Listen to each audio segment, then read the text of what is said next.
All the way to the left. What? If I swipe all the way to the left,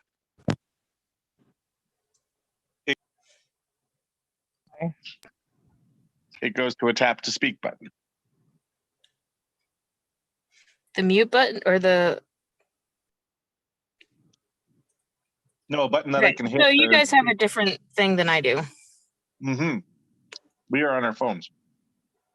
I'm on my phone too, but I have Android. Mm-hmm. I have Android You too. may not have the option to go to mute where you're recording and live streaming. Mm-hmm. Since you'll be telling the story. And I have to remember that I have to wait 2 seconds before I speak when I hit the tap button. Yes, you do. Recording stopped. Uh-huh. Yes, recording did stop because...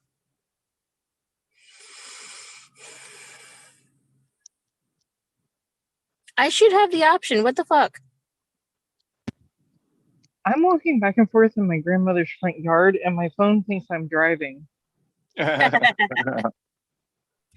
It says safe driving mode at the top.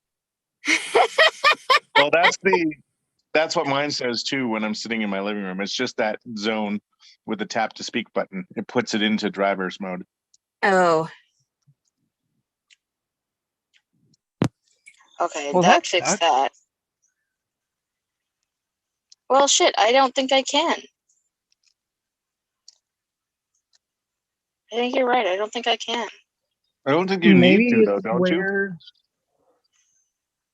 Maybe it's where you Watch, I'll figure it out as soon as we're done. Mm-hmm.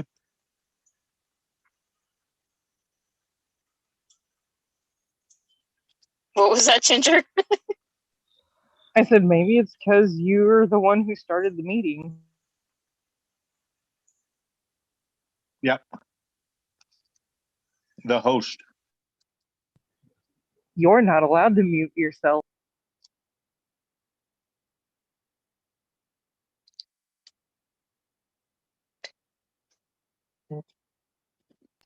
I feel like making a horrible joke, like they're taking away your right to remain silent.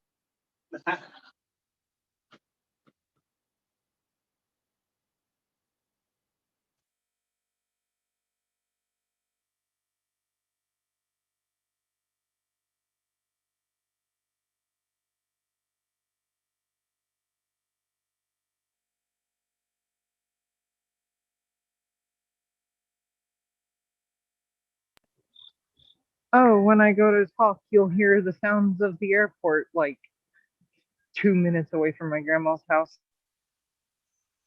I do not know what just happened. The whole app just kind of linked on me. I'm sorry.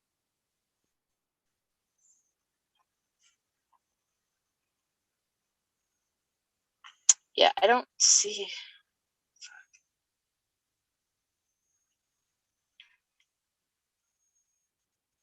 I should have the option, though.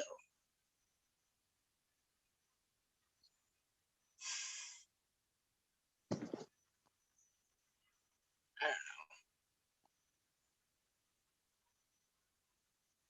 Sorry, I guess you guys will have to be pushed to talk. Okay. Anyways. I don't know, like, there's the mute, but there's the microphone. And when I touch it, it mutes me, but I don't see a push to talk option. Actually, you know what? Swipe all the way to the left. See if it'll go further left. Because when I do that, the video is gone, but there's the push to talk option.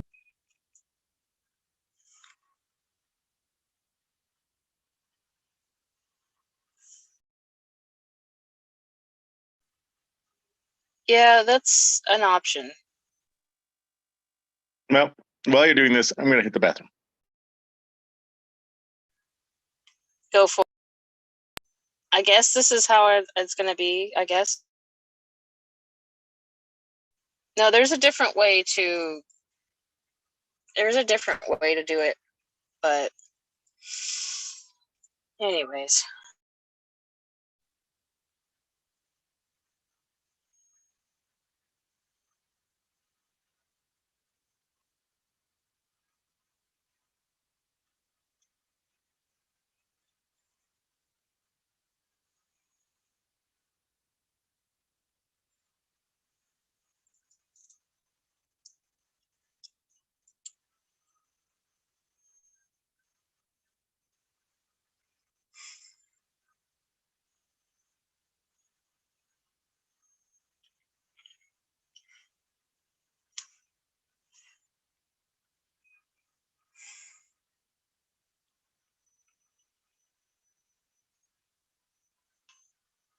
So I swear I've done it before.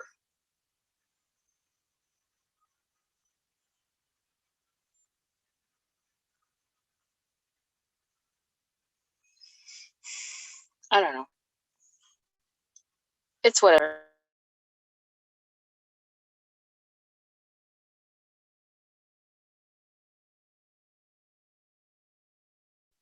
So as soon as Chris gets back, I'm going to do a recap of the situation between the two of you and your characters.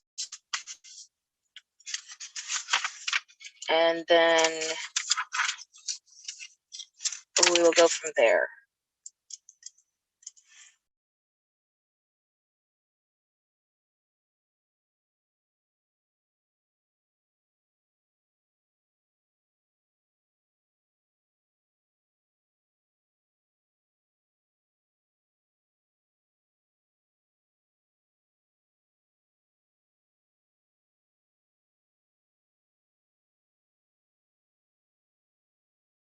Woo! That scared me.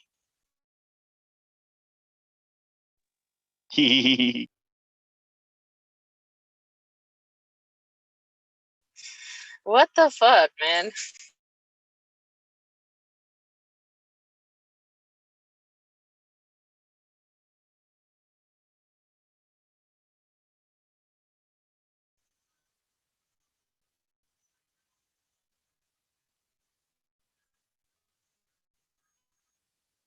We're gonna go over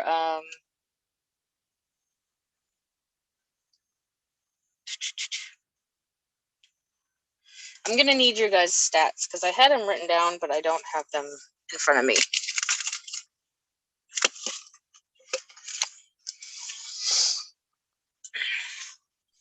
Sure. Give me 1 second. Key.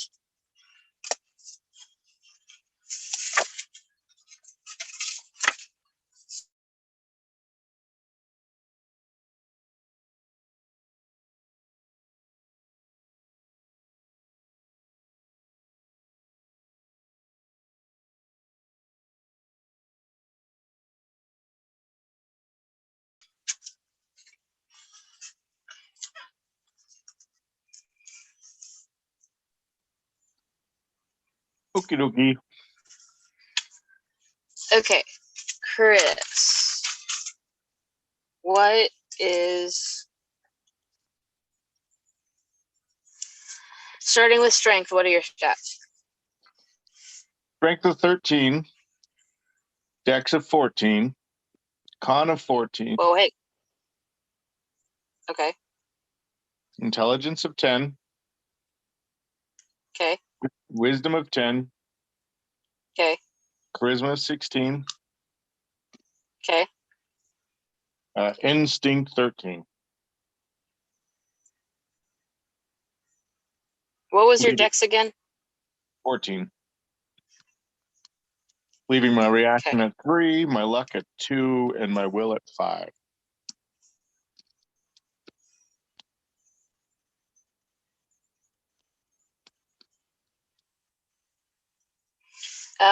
Did you figure out what your AC was? It's currently 18 with a breastplate and shield, and dex of 2. Okay. Great. You're level 3. What are your hit points? 28.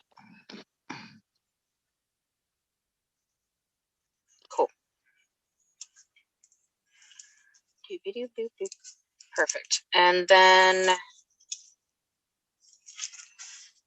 and you're a full elf?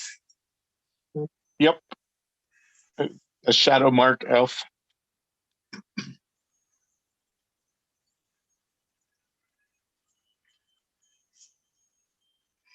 And that's a paladin type? That's just like a dragon mark. My house was blessed by the mark of shadow. Right. But But are you I am a paladin, yes, with okay? a level of warlock. Hexblade warlock. Warlock? Yeah. So okay, so paladin and warlock. Yes. Multi-class. Yeah. Okay. I just didn't want to mistake you for a monk or a fighter or a barbarian. Mhm. What was the age of your character? Did you decide? Yeah, 31. I'm sorry? 31. Oh, okay. All right. Ginger.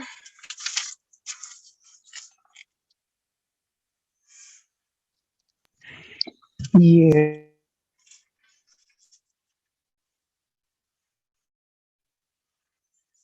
Ginger, you got your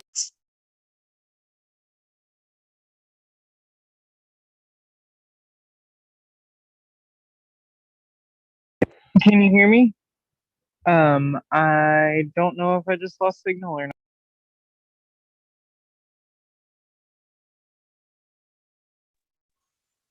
you don't know? Well, no, you were saying something and then everything went dead.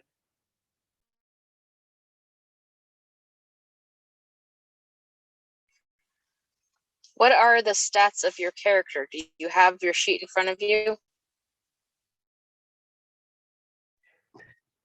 The strength was 13, dexterity was 15, constitution was 11, intelligence 12, wisdom 15, charisma 12, intuition I think was 12.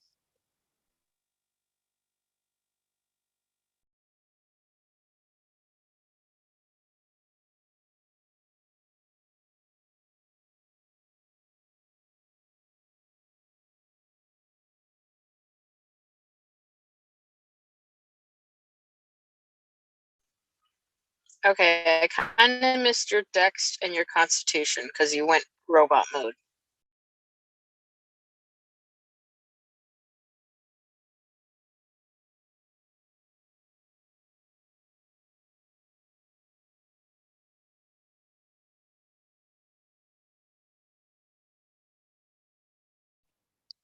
Constitution was 11, intuition was 12.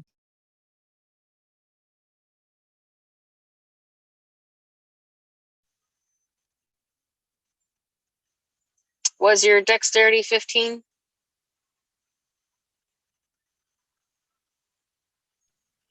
Yes.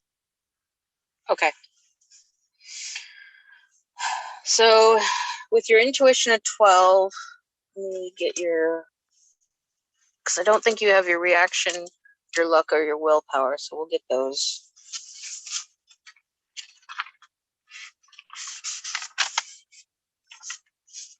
So reaction is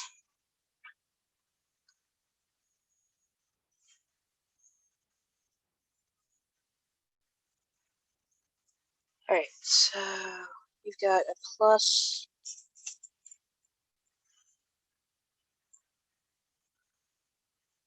+1 for that, and then your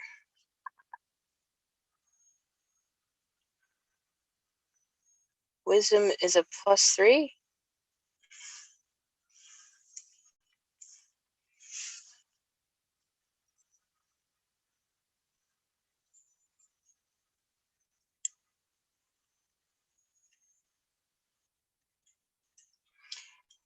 So your reaction should be a 4.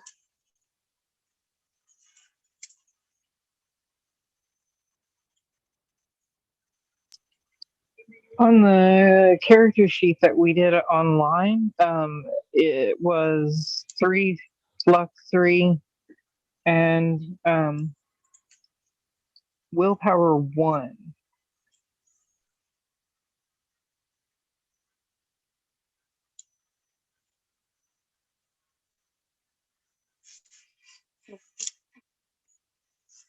Yeah, because that would be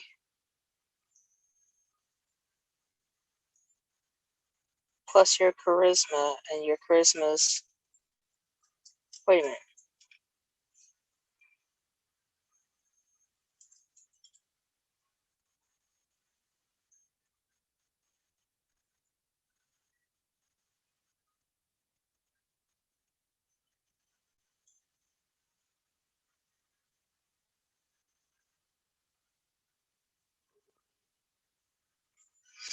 Is 12 a +1 modifier?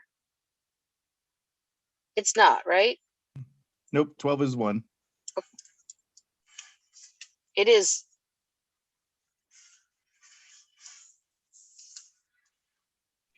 Yes.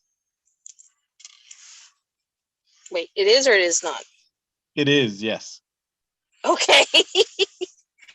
I love the Midwestern way of responding, but when it comes to technical glitches, it's so confusing.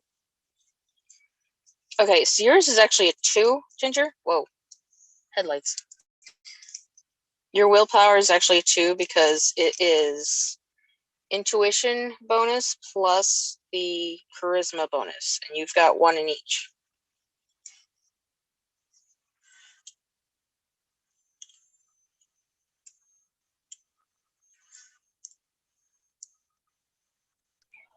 Okay, updating that. And your luck should be intuition plus wisdom, so that's a 4.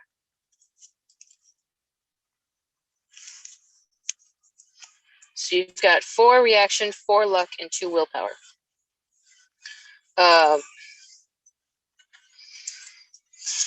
Alrighty. Basics are done. And what did you decide on an age for your character? Not an exact age. We were saying early 20s, but I would say 24. So let's do okay, so we're not using an actual age, but let's do estimated appearance. What does your character appear to be?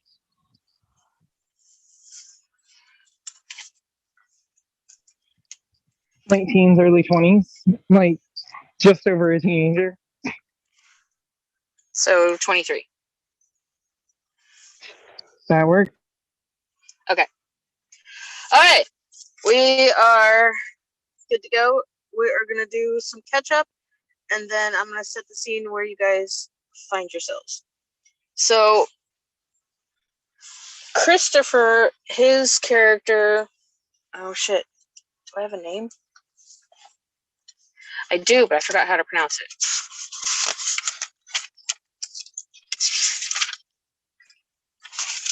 How do I pronounce your character's name, Chris? I think it's Sarndell. Yeah, Sarndell. Okay. Sarndell is for the city-state of Loyaltus. He was on a mission from Auroran to Vorak, accompanied by one of the citizens of Vorak. No. Auroran. On a quest to potentially observe the celebrations of Vorak. or at least one of the cities within the city-state. They were intervened or interrupted with a holdup. Some basic thugs in the area recognized the vehicle, used an EMP to disable it, got into the contents and started interrogating him and his companion with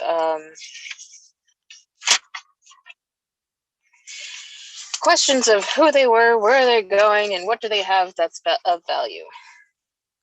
Basically a robbery, but it also hints at something more than just a robbery. Started to be a kidnapping, but then the Serdell's companions were called, basically the police in the area were called, and they responded and took everybody in. The kind of arrest everyone, ask questions later type of technique. And they're headed back towards the city of Loyalists.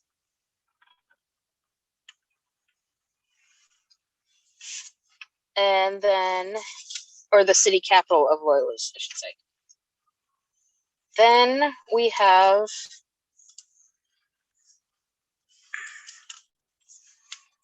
Crunk, the monk,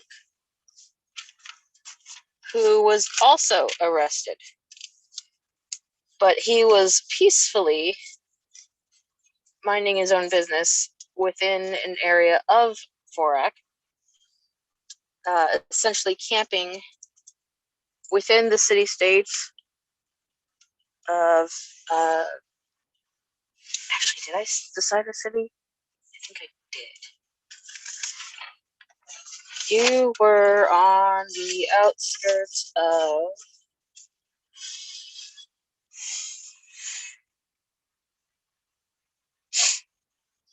Whitworth. With their area is very much like the areas of in, like, I forget the areas. So I have a very, the overgrown temple in Tomb Raider, the first movie? That's what it looked like. Cool. Those are what the temples look like, except they're a little more better maintained. They are buildings that have some vegetation around them. They look like they're engraved into the earth. And you're within a couple of 100 yards with it, because the main area looks like it's in the middle of nowhere. The rest of the area looks like it's in the middle of nowhere. But somehow, your character, Frank, was discovered, and some sentrymen came over to arrest you for trespassing. And they were successful, and we got you to the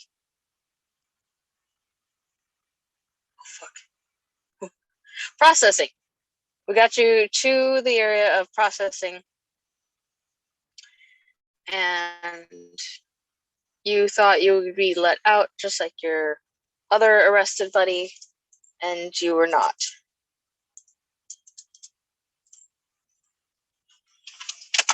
So I think we need to kind of tidy up Serdell's, because he was in a ship on the way to Lois, but he wasn't quite arrested.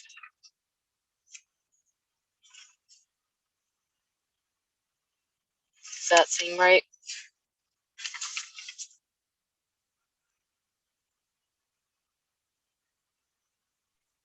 Who are you asking? You. Just your character, Serdell. he was on his way in the ship, but he wasn't quite arrested yet. Right. We were in the ship being transported. Okay. But he hasn't quite gotten to being arrested, whereas Ginger's character went into the booth. He was interviewed by a judge. All of the electricity went dark, and he felt a nice little pinch in the back of his neck.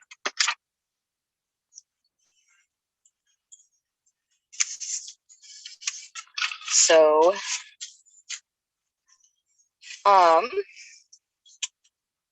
let's have your character show up in the similar fashion.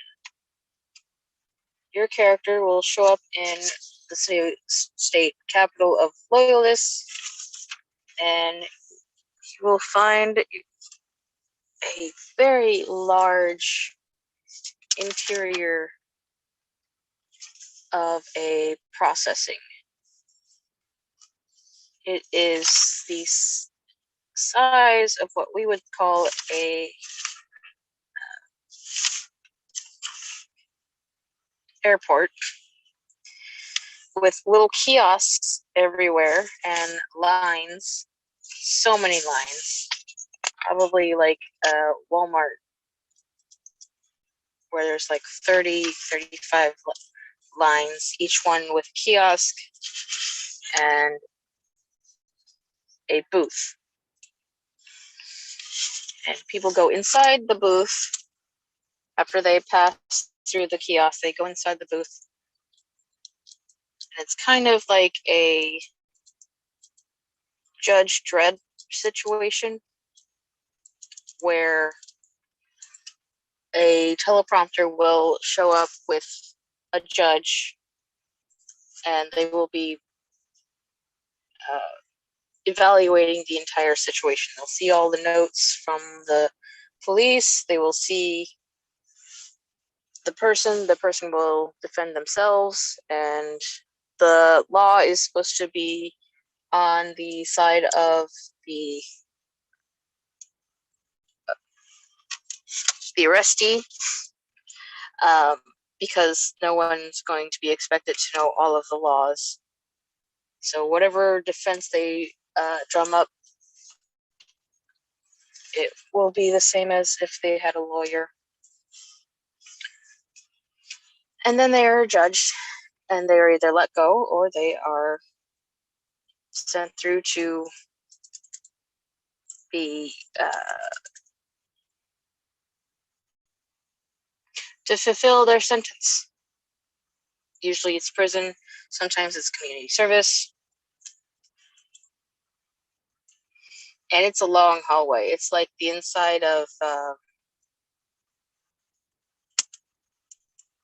that building for 9/11. I don't know if you've seen it. It looks like a boat upside down.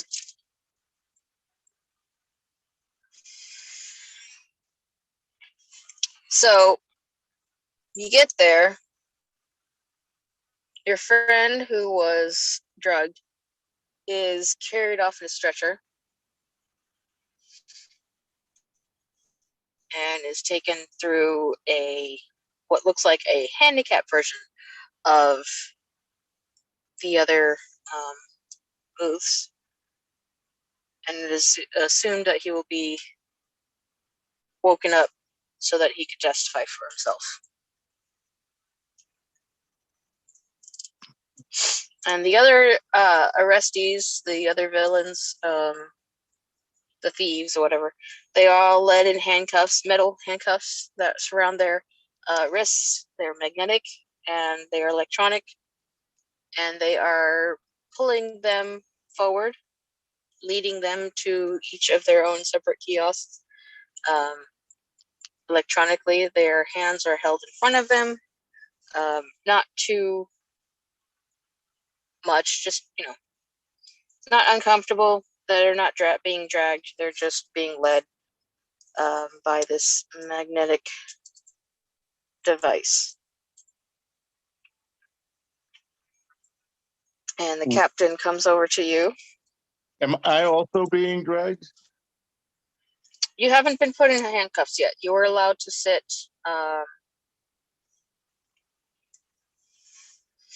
Because your Okay. friend was not handcuffed either, but also was incapacitated. Right. The guy who hired me? No, not the just the captain of the ship. Oh, okay. Where's the guy who hired me? Oh, that was the one that was in the stretcher. Right, okay. Because they had drugged him for the trip. They didn't want him to be a Resistant. disturbance to the crew. Right. So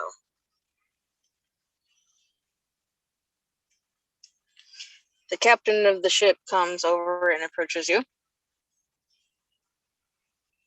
Okay. Did you want to have something to say, or were you going to wait? Yeah, no, I would just greet him as I would for his rank. Stand at attention, salute if I have to, that kind of stuff. Okay. He nods in response in kind. We're going to need you to get your testimony. Testimony to what? To the thieves. Okay. And he leads you over to a side kiosk as well. This one looks slightly different. It's not the handicap one. It's not the regular ones. It is a little more decorative and a little more official. Right. And it looks, I don't know how to say it. There's like banners around it, and it's more official. Like a voting booth. What was that, Ginger? Like a voting booth. No, this one's a little more official. This one looks like an office. This one's more for basically internal investigations. But it is also where you go to put your testimony. So it's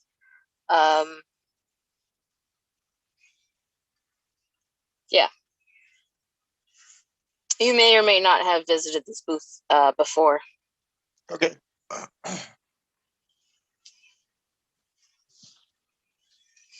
And he steps aside and allows you to enter by yourself.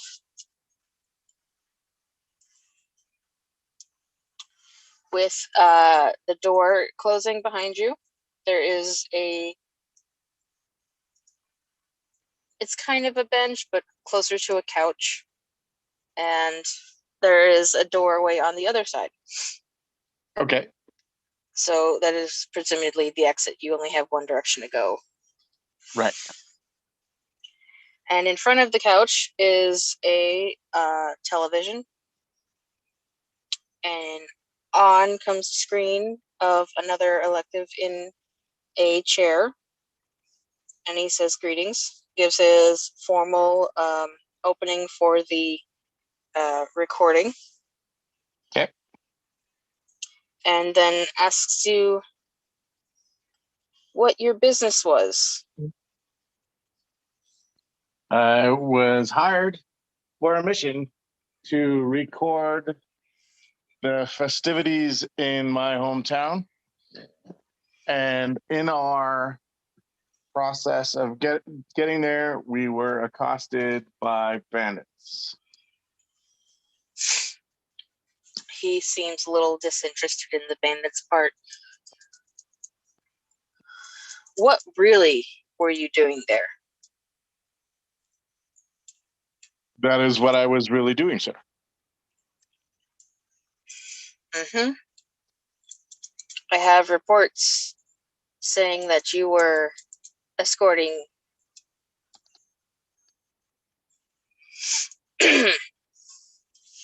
someone in a treasonous act. I don't know what you're talking about, sir. I see. He nods, looks at his documents, which are all electronic in a we'll do laptop, not laptop, iPad situation, a notepad. Yeah. And some of the screen glare is reflecting back on his face. Colors are changing.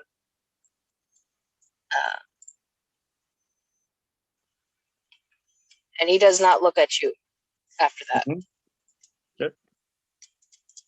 He says, "Were you given anything?" I was given my orders. I was given my gear. I was given things, yes.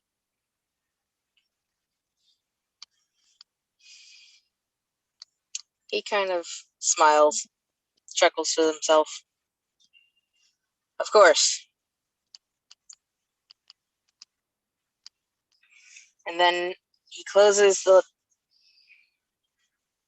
do you call it?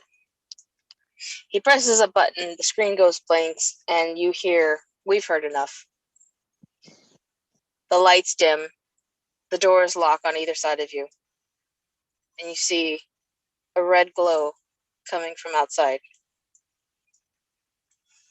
Do I know what that means? It's not good. And you feel a pinch in the back of your neck. Okay. And everything goes black.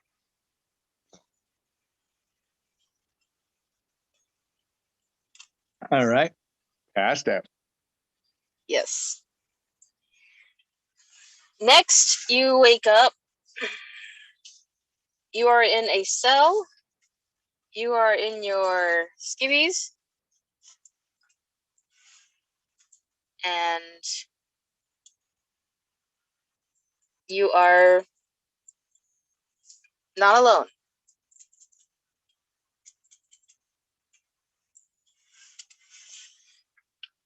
And this is where you meet Kronk.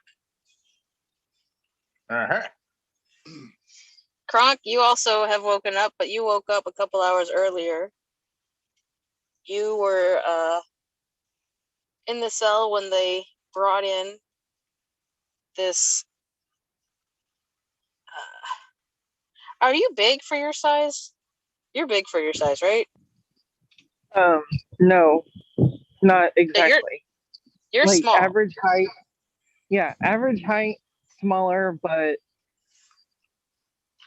could hold up in a fight. Okay. So you're medium sized, and you see them bring in someone slightly bigger than yourself. Definitely buffer. And of course they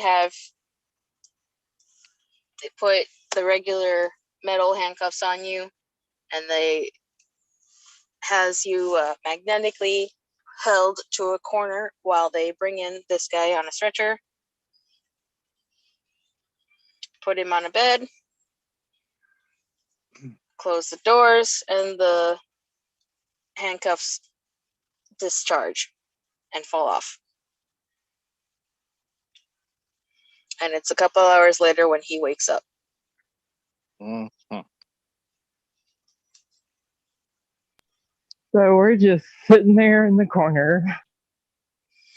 Yeah, and the cell, just so you have a vision, it's not metal or concrete walls. It's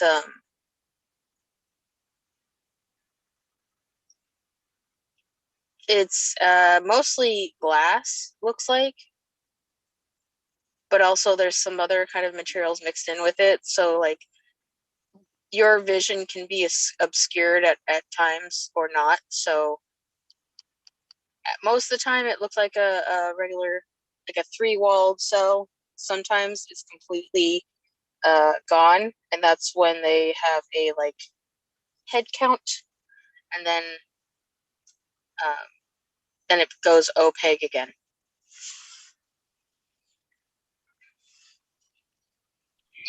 So it's like the bathroom doors where you flip a switch and the glass goes from clear to frosted. Yeah. And when it goes away, you see other cells just like yours.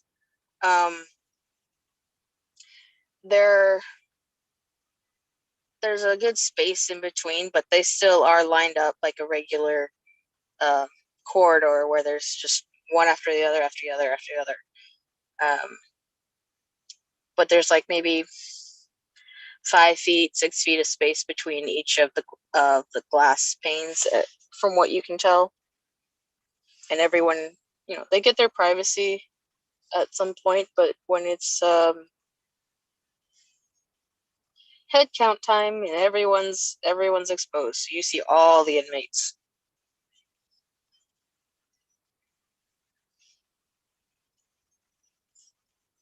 This is before I wake up, right?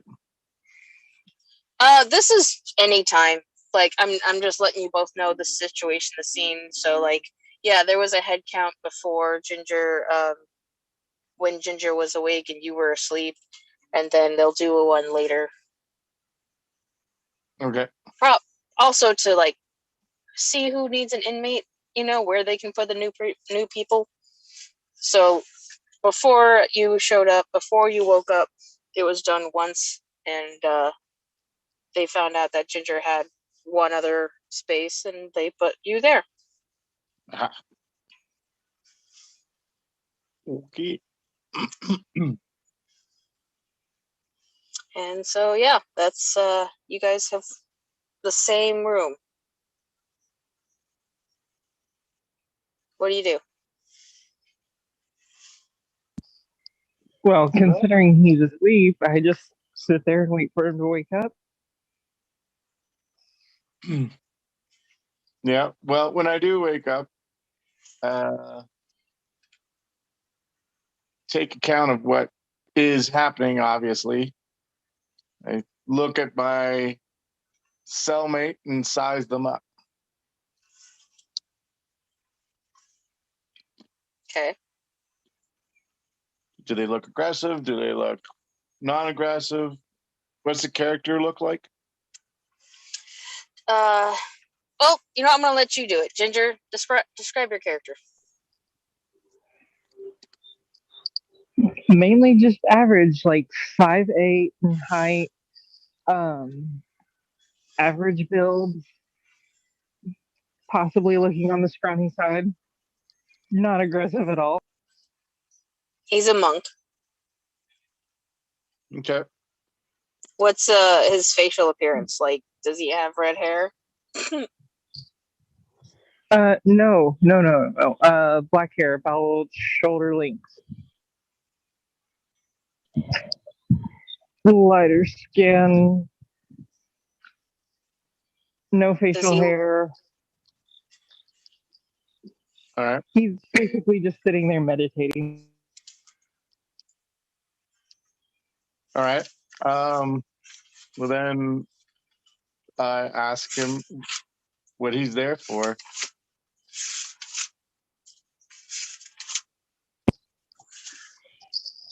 Without opening my eyes, I reply, camping in the woods. I see.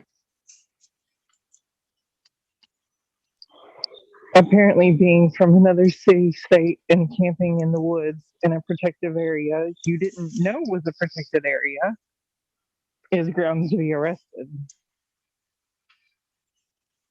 I see.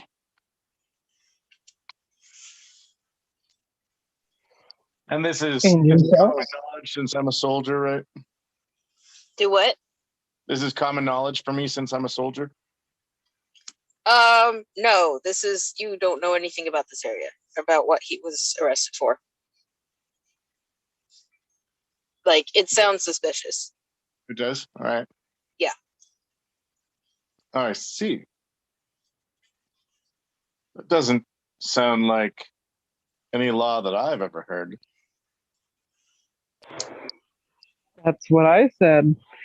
And when I told them I wasn't from here, they said I was lying.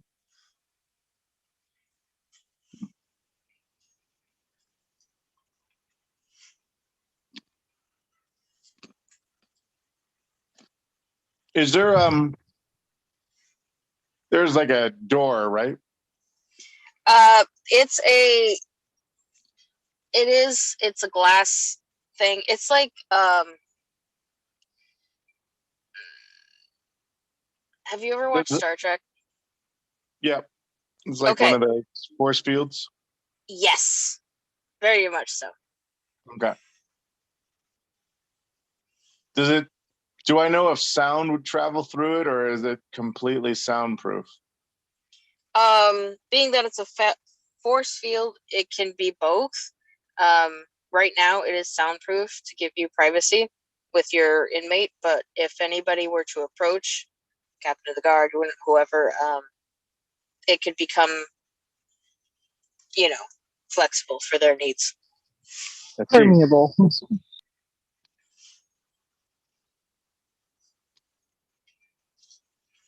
Huh.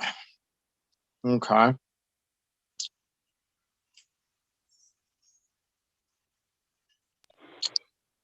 And what Well, act was it that to brought you here? I'm unsure of that myself. My craft was attacked by bandits. And when I got here to make a testimony, I was told that I was involved in treacherous accounts.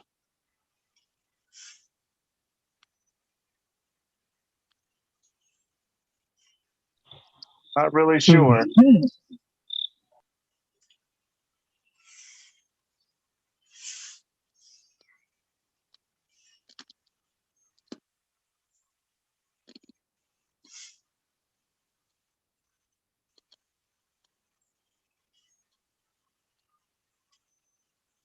I guess we just have to wait until someone comes by if I can't try to get their attention. Okay.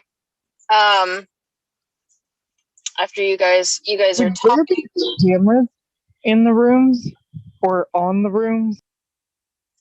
Sorry, what?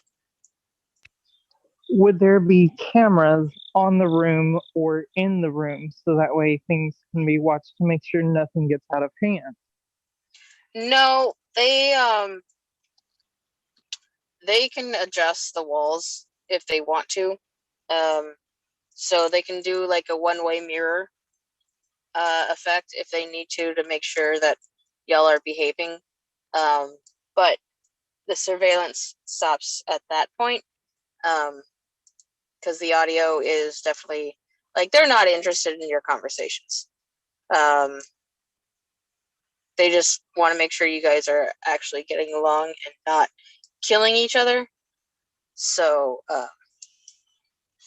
and there are strict laws prohibiting, eavesdropping and things like that. So, Right.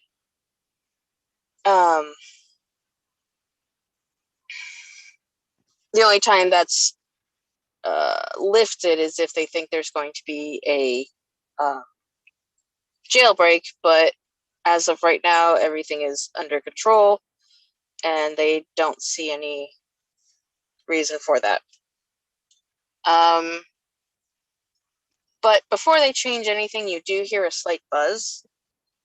So it's not loud, but it is noticeable.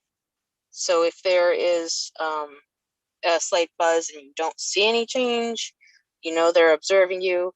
If you hear a slight buzz and there is a change, you know what's going on. Which, after, we'll say, a couple hours of you guys talking to each other, which also, Chris, describe your character's facial features for Ginger. quite sharp and angular. It's thin, obviously elven, pointed ears, pointed chin, and with raven black hair. Um, so after you guys have been talking for a little while, get to know each other a little bit. There is a buzz, and all the walls become clear. Mm-hmm. Which, by the way, Chris, if your character has ever, we're going to put this under the passive perception category. If your character decides to do a double check, there is around his ankle is the note, and it's tucked within a secure anklet, I guess you could say. On the guards or on me? On you. On me. Okay. Yeah. I managed to on your hide it. Okay. Yeah, it was not just within your sock, it was within another layer that they did not, they took off your armor and stuff, most of your clothing, anything that was indicating your rank they took off, but your regular clothes underneath basically stayed there. Okay. So that note is still there if your character decides to check at any point. So the buzzing happens and the lights kind of maybe flicker, but the walls do become clear, and do a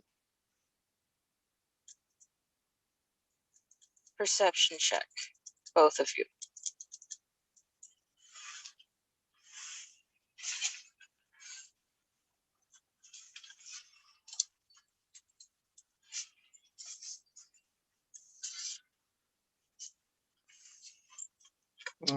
Roll an 18.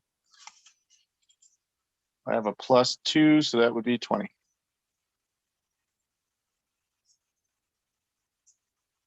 Okay.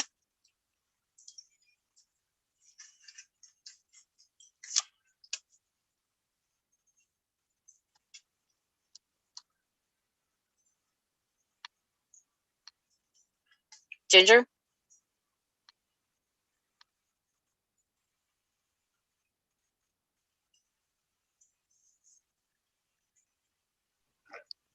Well, I would, but my app is not working right this second. And we're about to fight.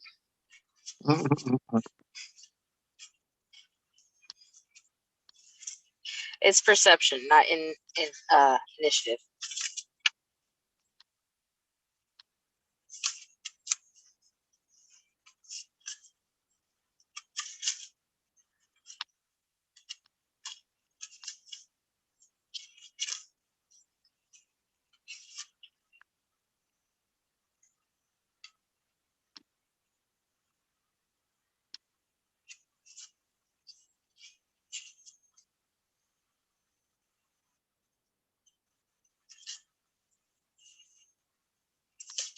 You doing okay there, buddy?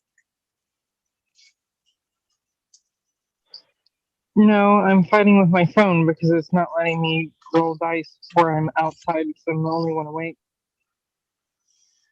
Do you have actual dice?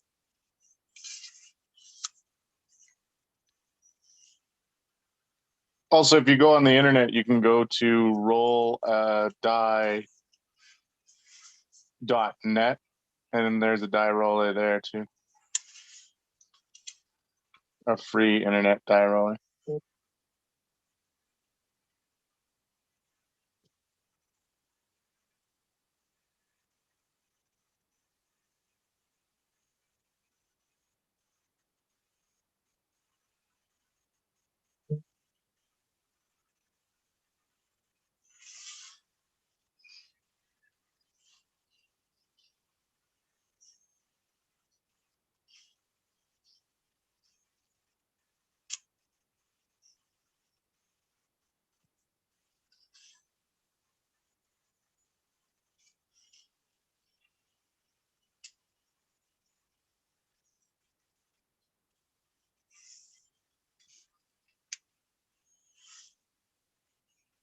Well, Chris, your Well, I character. finally got it to let me roll, and I rolled a 20, but that's as far as I'm getting right now. Okay, we'll go ahead and accept that one. So with your 20 and Chris's 20, what do you not notice? You see everything. Like, everything has come down. You see there are rows of people to the left and then to the right. You did have a view across from you, but now you have angular views. So you see all the cell blocks across that, down the hall, down the other side. And then you also see rows going up. So, like, there's a multi-tier. And you suspect there's probably some below you, because if you look down and to the, left and right between cell blocks, there's rows down there. So it's massive. Of course, the floor,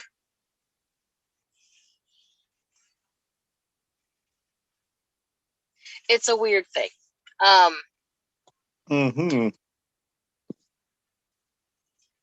So,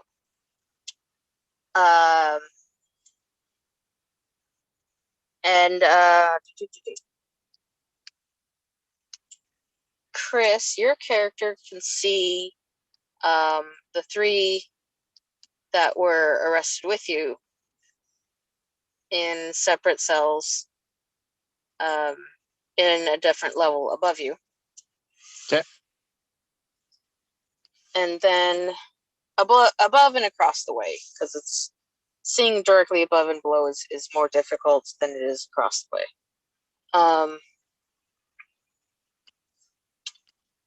And then you hear a familiar voice, a little more gruff, going, "Hey, look what the cat dragged in." And we can hear through the cells now? Yeah. Well, you can hear through the front part, the entrance, the door. The force field? Yes. Yeah. And this voice is coming from in front and to the right. So just a cell block away, kind of, from you. Okay. And he's leaning up against the force field. Obviously, it doesn't hurt to, but he's looking straight at you. Is it somebody I recognize? Well, you rolled a 20, so yes, it would be. You see a familiar scar going across his eye, his right eye, and a birthmark on the cleft of his chin. Okay. And that's that's the guy who hired me, right? That's the guy you went to school with. Oh. That's it. Okay. That's the human counterpart that you went to Loyalist school with. Oh, who had been training me. Yeah. Well, he trained with you. Right. Y'all went to school. You showed up at the academy. He was your teammate. You guys made friends. Were competitors occasionally, because you're both good at certain things. I'm looking at my notes. I forgot his name.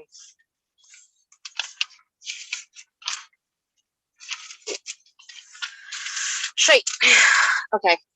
I might have to give him a new name.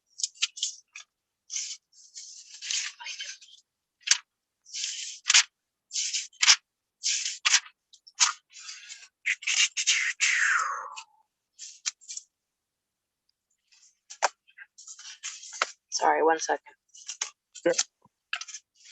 I'm trying to keep everything on index cards, so that way it's easier for me to find him, but I don't know if I transferred his information to one.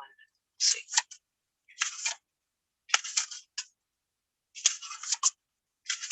Timeline, NPC 1. Shit, no I didn't. Okay.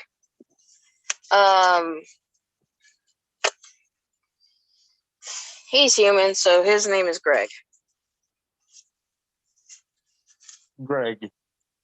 Yeah, we're just gonna go with Greg.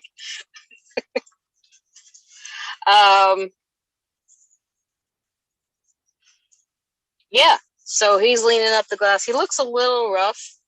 Kind of like he hasn't really taken care of himself.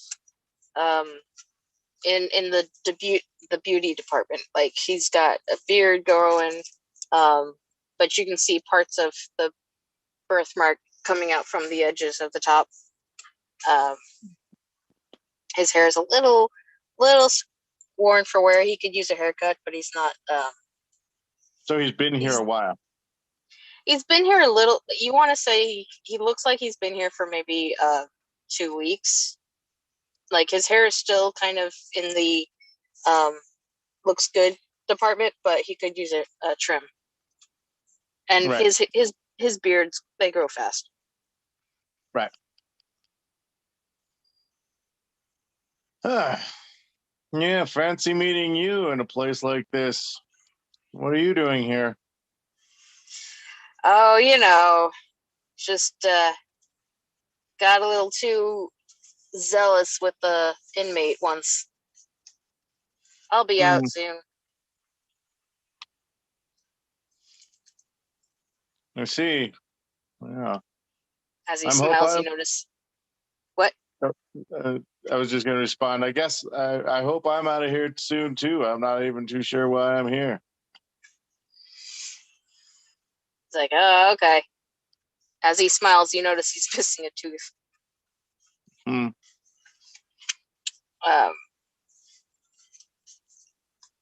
And then he does something a little different. We'll just say that you two had a secret handshake. Kind of. Yep. And he gives a little bit of a wave in front of his chest that looks similar, but it's not the happy-go-lucky type of wave. And you're taking it as a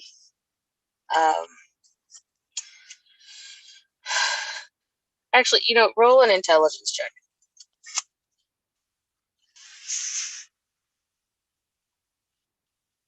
Oh man, I rolled a 4. That makes me have intelligence of 0, of 4. Okay, it looks like your handshake. All right. And so what do you do? Well, I do it back. Okay. All right, so yeah, it looks like your regular handshake. You do one back, and he kind of nods, and then the walls go up again, and you can kind of not see him as clear as before. Right.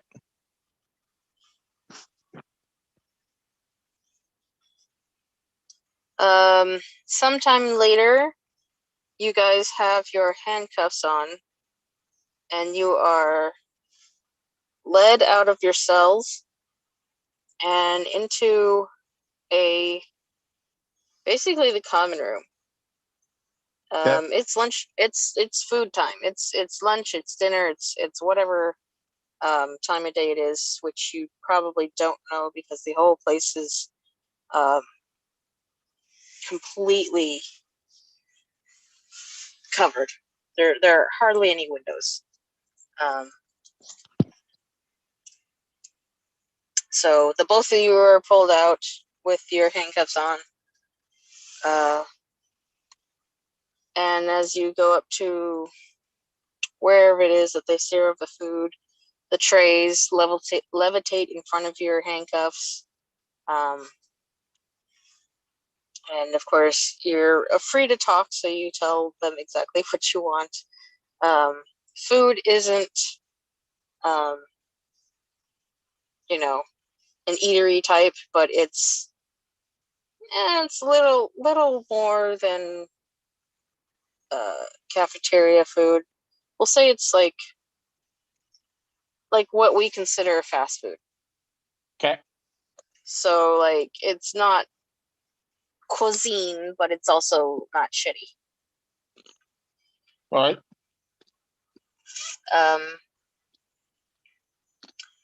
Where do you guys sit together? Sure. Okay. I imagined they made us sit together. You're probably It's- pretty free reign. It's kind of free reign because your buddy Greg joins you. I was just gonna say, I'm gonna look for Greg if he's around. Yeah, he finds you. He was pulled in afterwards because they have certain order of cell block, whatever. And yeah, he finds you. He comes over and he sits down, and he starts munching on his food. So, who's your new friend? My cellmate. Yeah, what you in for? Camping. Ah, yes, good old trespassing. One who's not from here wouldn't know it's trespassing. No, it's probably trespassing. And he looks over at you, Chris, and kind of gives you a wink, like he knows something. Okay. He's like,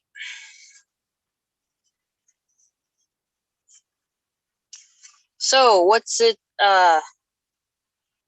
news from out there? I'm not really too sure, actually. Things seem to be a little weird. Weird they are. And he starts to nod, realizing you're starting to catch on. He takes a piece of bread, stuffs it in his mouth.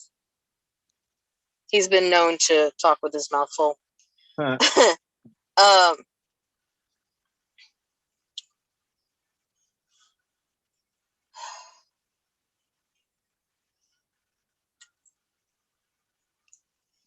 trying to think. His next action is, I don't know, do you guys have anything to say to Greg as he's here sitting with you?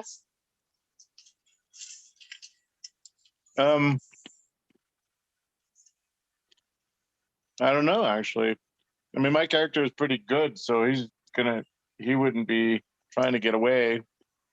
He'd Right. be waiting for his moment to talk about how innocent he is, but it's not like he's going to try to break out. The same, like he would just be sitting there eating on his lunch slowly. And Right. definitely for the first day, my character would be a little sullen. I mean, what else are you going to do when you're stuck here all day? Can't talk all day. Right.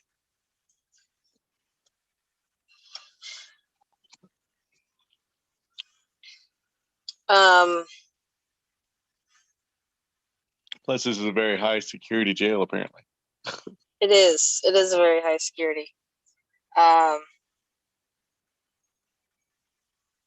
So he what does he do? Hang on.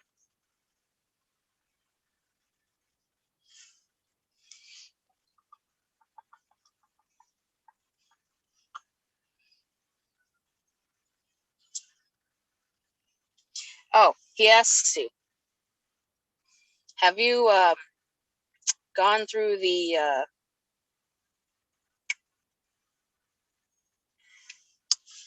recreational period? Have they gone to taking you out for exercise? And he puts little quotation marks in his hands. Not yet. This is my first day. He's like, ah, I see. Yeah, they moved me down a block. Didn't get along with my last inmate.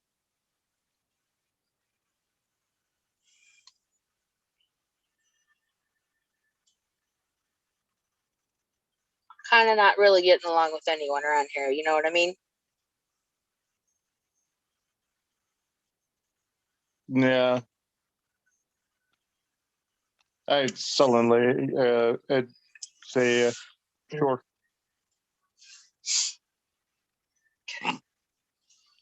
He realizes that you're not in the mood for chit chat, so you guys finish your meal either in silence or he just goes on talking about the good old days. Try to cheer you up with a few jokes, try to recall some of the good times, good memories that your buddy doesn't know about. Right. And then there's a little bit of a noise as all of the trays are magnetically levitated up into the air and all go towards a specific direction, which is essentially the dishwasher area. And then your bracelets all connect as well. And you guys are escorted back towards your cells. Mm.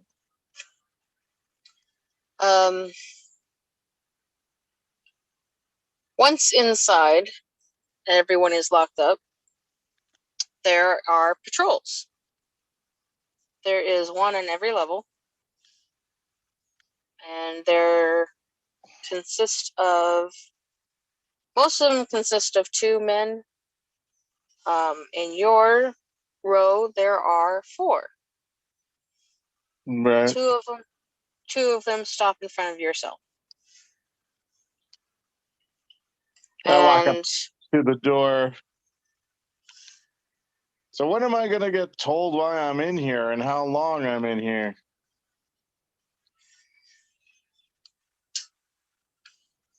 they kind of chuckle.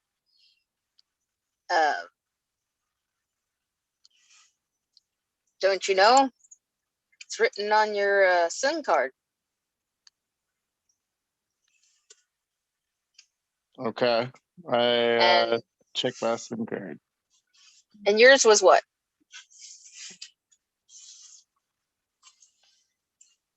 I forget what yours was. My what? Your SIM card. Where is it? Is it a necklace? I forget.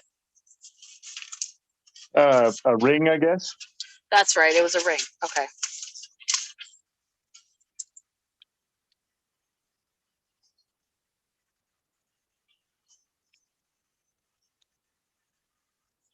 And Ginger, what was yours?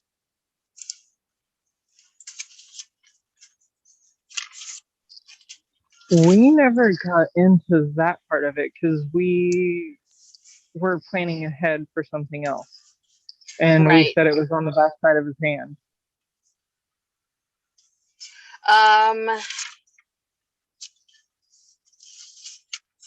Yours. We'll just say a necklace. Let's do.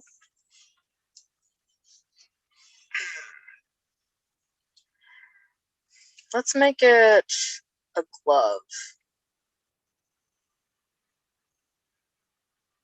That way it's still on the back side of his hand.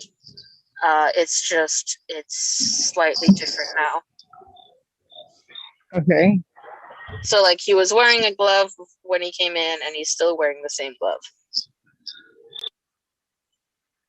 So,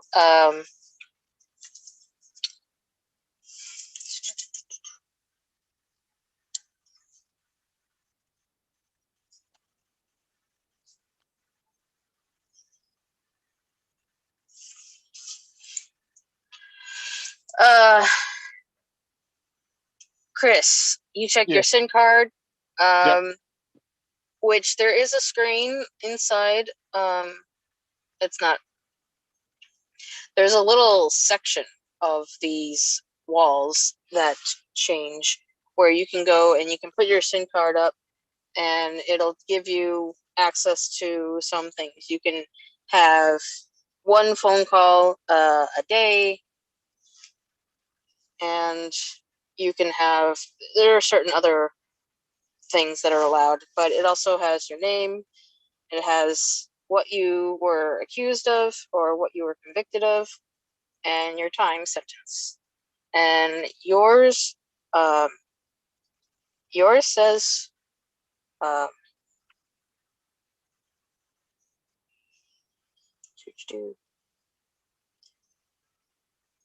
conspiracy to overthrow the government, and your time is indefinitely. And, okay. Is it talking about? It doesn't say anything about appeals or anything like that. Um,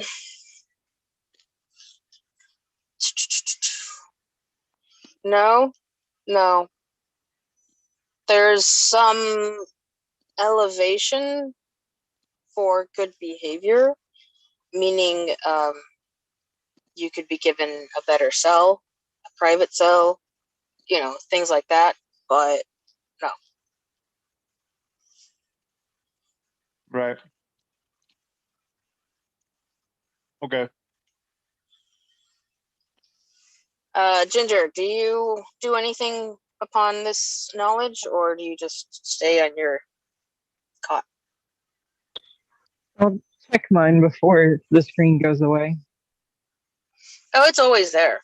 The screen is always there. It's like a little telecom thing for you. You like, just like his, you can have a phone call a day, that sort of thing, if there's anybody you wanted to contact.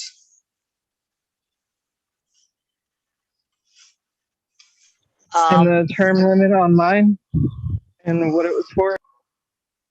Yours said trespassing. Yours is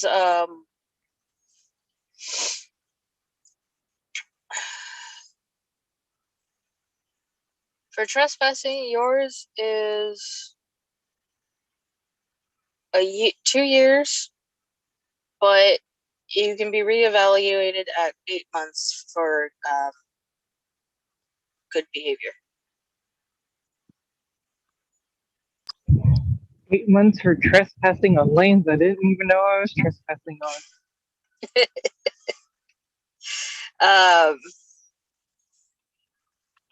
And it's specifically, it's trespassing too close to a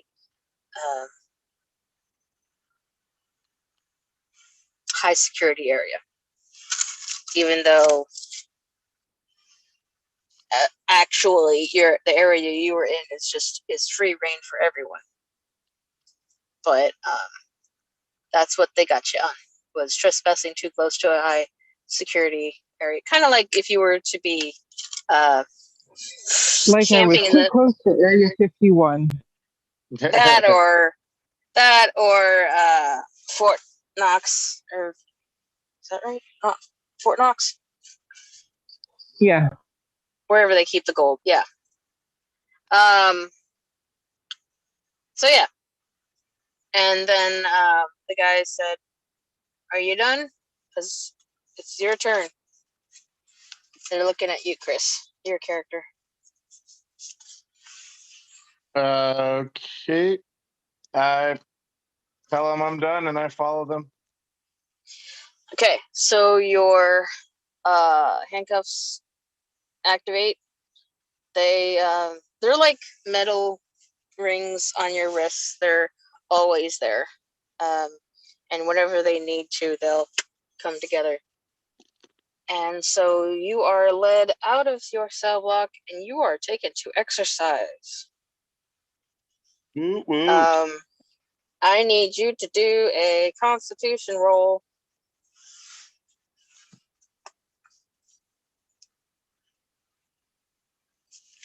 Total of 16.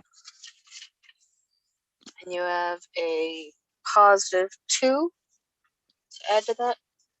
No, that is with the 2 added. Oh! My.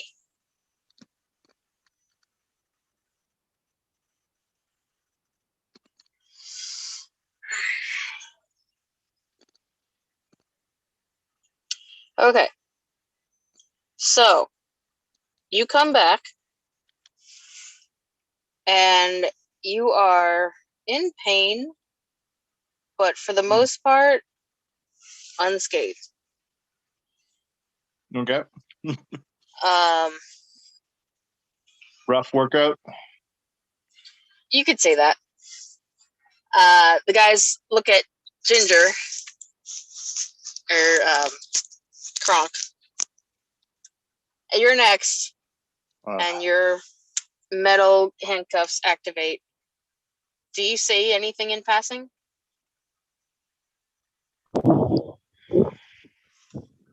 I don't know. I tell her what they made me do, I guess.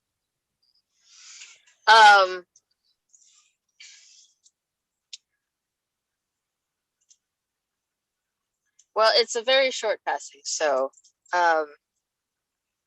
it can be like you got 3 words.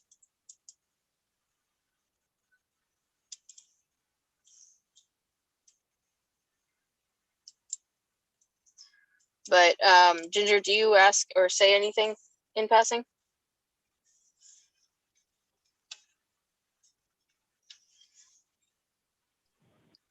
Rough workout? Question mark.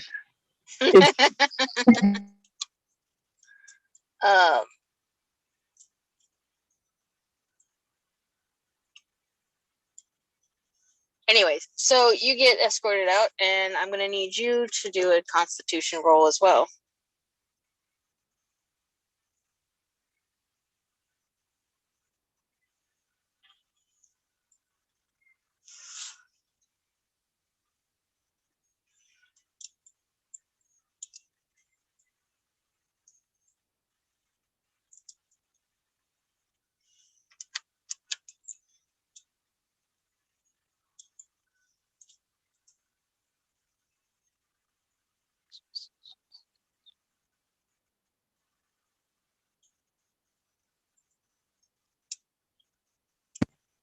I am trying, but it's doing it again. I love that. Okay.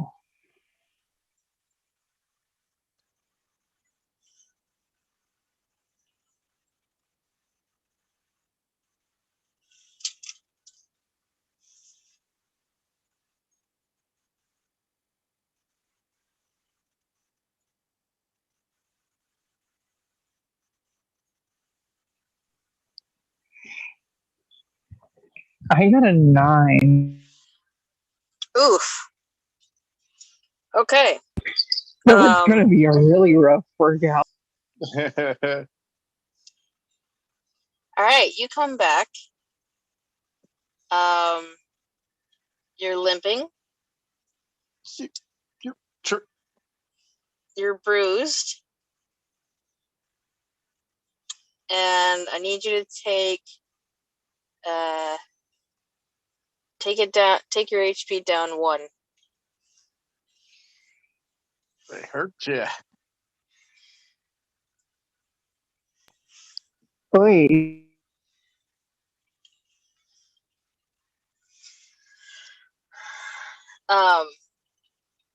You both notice that the quote unquote exercise was unconventional. Mm-hmm. One might even say it was borderline torture. Oh my.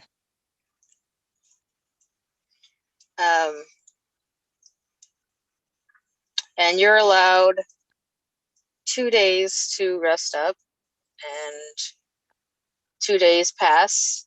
Same thing. You know, you're stuck in your cell room. You can like maybe play music from that little intercom thing. You guys play with it and learn a few things, maybe talk, maybe obviously sleep. Patrol goes around. Everything is clockwork. Walls go down. You see new arrivals. Walls go up. Same thing. I need you guys to do Constitution checks for your second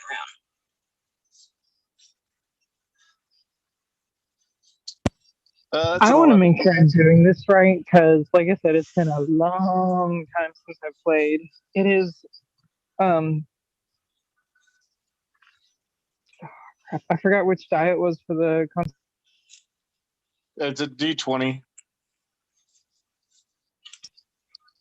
Okay, just making sure. Yeah, D20 plus whatever your modifier is for the Constitution. And at any point, if you want, you're allowed to use your luck or your willpower. You just gotta let me know. Okay. They just add to whatever rolls we want to add or whatever? Yep. Luck, you should only use 1 point at a time.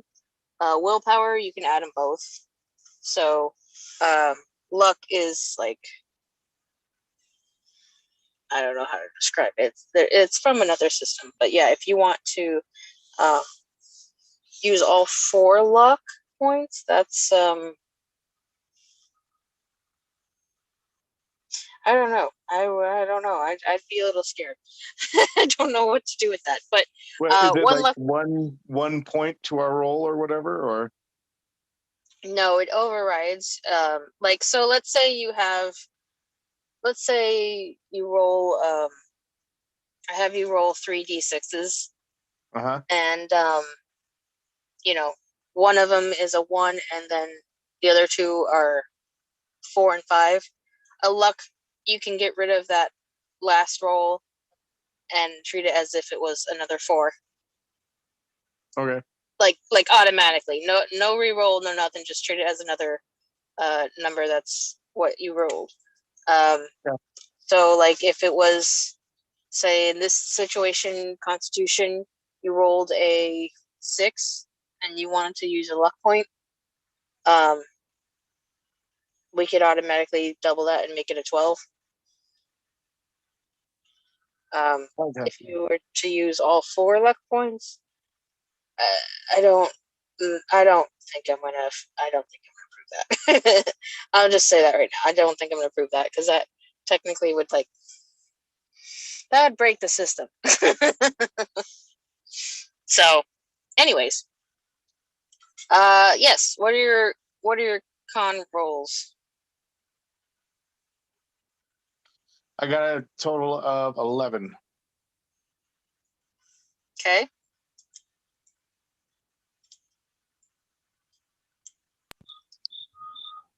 This time I rolled an 18.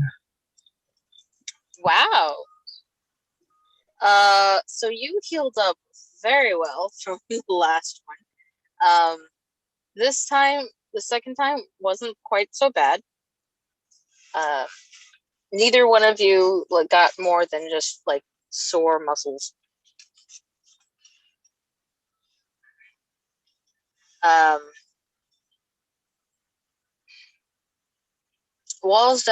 The walls come down, and I'm gonna, let's see, roll a perception check, both of you.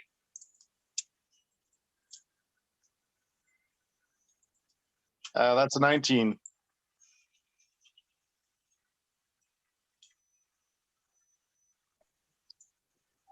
12. Okay. Ginger, you notice about the same as you always do. The walls come down, and nothing's really changed. Chris Sardell notices that his buddy Greg is missing. You don't recall him walking down the hallway to get his quote-unquote exercise, but he is missing.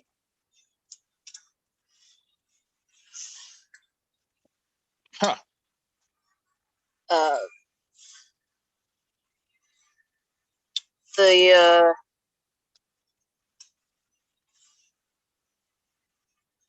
the walls don't seem to go back up. Okay. That's what you noticed, Ginger. It's taking a lot longer for the walls to go back up than Like- normal. Like to go opaque so that we can't see? Right. Yep, everything is transparent, and usually, like, it goes back up within, we'll say, 30 minutes. But there's, if you want to check that little intercom thing, you notice the time, and it's been an hour, and the walls have not gone opaque yet. They're still transparent, and everyone else seems to notice too. Interesting. You'd have to roll a 4 to not notice this shit. Or 1 even. Yeah, so Basically, at that point, you'd be asleep. you'd basically have to be asleep to not notice this stuff, yeah. I checked to see if the force field is still up. It is. It's still solid. Okay. Interesting.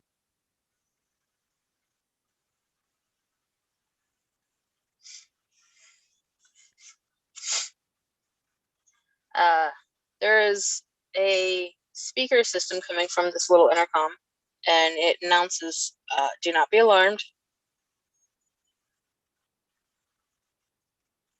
We are undergoing a security check. All is well. All right.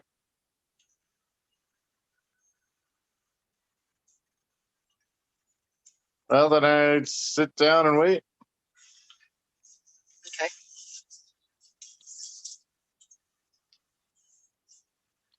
Two hours pass by, and the walls do finally go back up. Uh-huh. Now that was interesting. I was just about to say, I wonder what that was about. Right?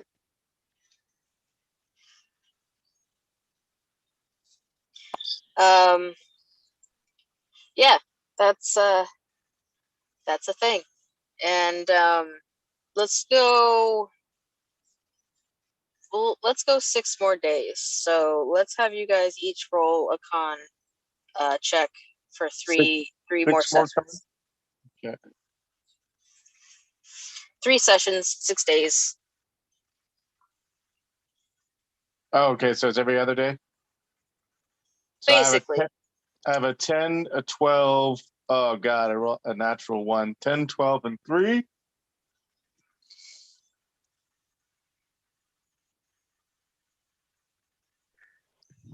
A 17, 8, and 9. Okay,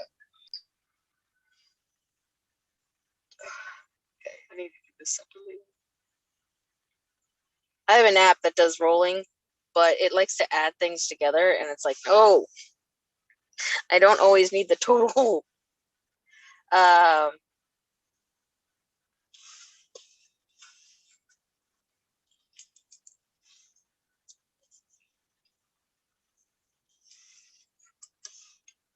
Do, do, do.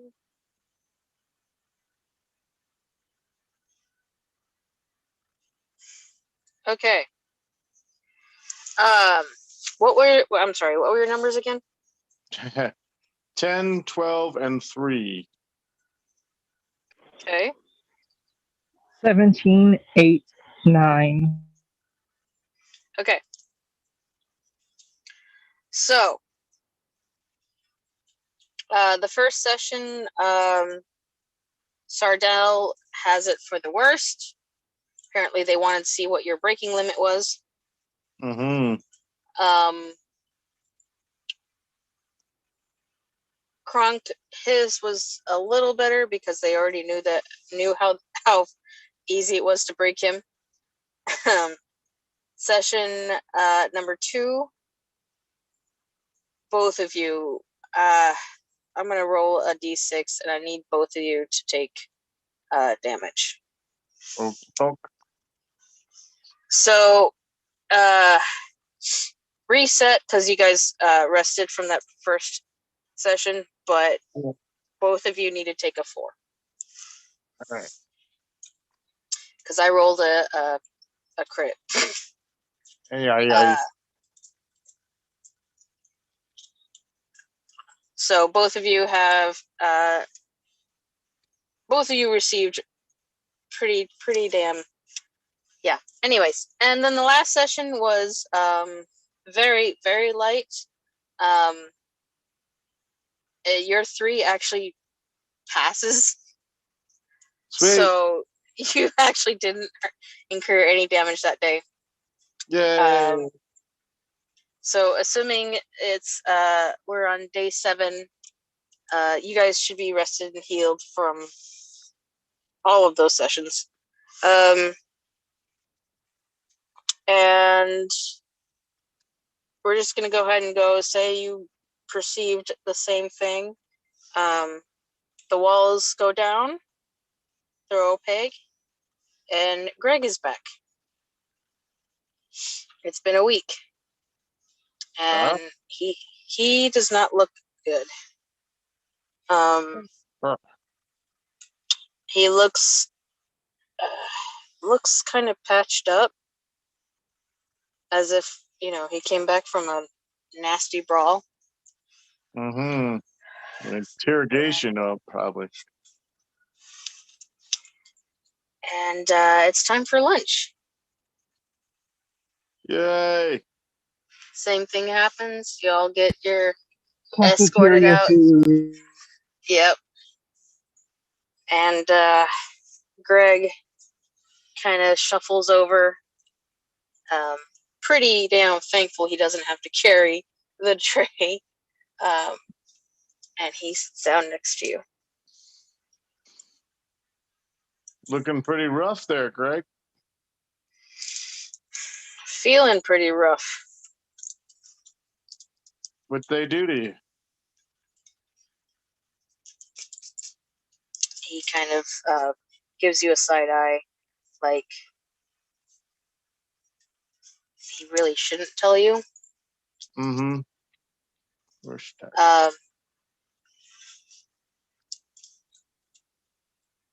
Says, you've been here long enough. You've had an exercise session or 2, right? Yep. Yeah. It's not exercise they're giving. Oh. It's training. And then he goes to explain, we need to get out of here. We need to get out, and we need to do something.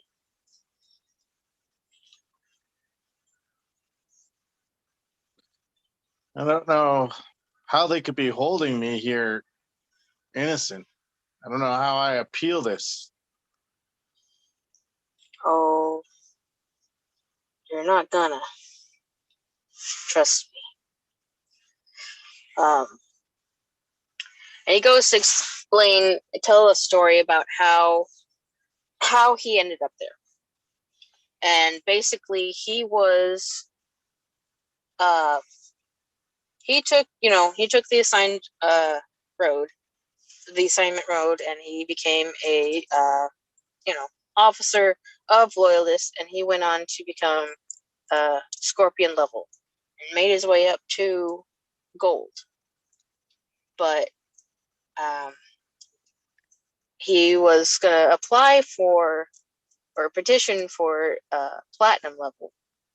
When he saw something that didn't seem right in the books.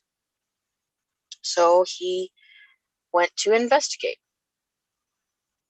And everything seemed a little too neat, a little too tied up for his liking. And the best way to investigate was to go undercover. And one of the guys he worked with in the office, he noticed went disappearing because he was also working on another assignment that was related but not quite the same. Uh-huh. And his death, or he was ruled deceased, but there was no ceremony, no burial, no nothing, and the cause was classified. So he had to really go undercover to find out, to solve his, mystery, as well as the other dude's mystery. So he basically had to, he went on quote unquote vacation. He took some time off that he didn't really use. And while he was on vacation, he did all of his investigating, only to get caught by another lieutenant and then thrown into where he is now. Right. And he was able to keep his identity hidden up until that day when he disappeared from view. Right. And then that's when they interrogated him. Huh. He was able to bluff his way out of it and explain, as much as they gave him the information that they expected or wanted to leave him alone. But he doesn't think they're going to leave him alone for long. Right. Well, how do we get out of here then?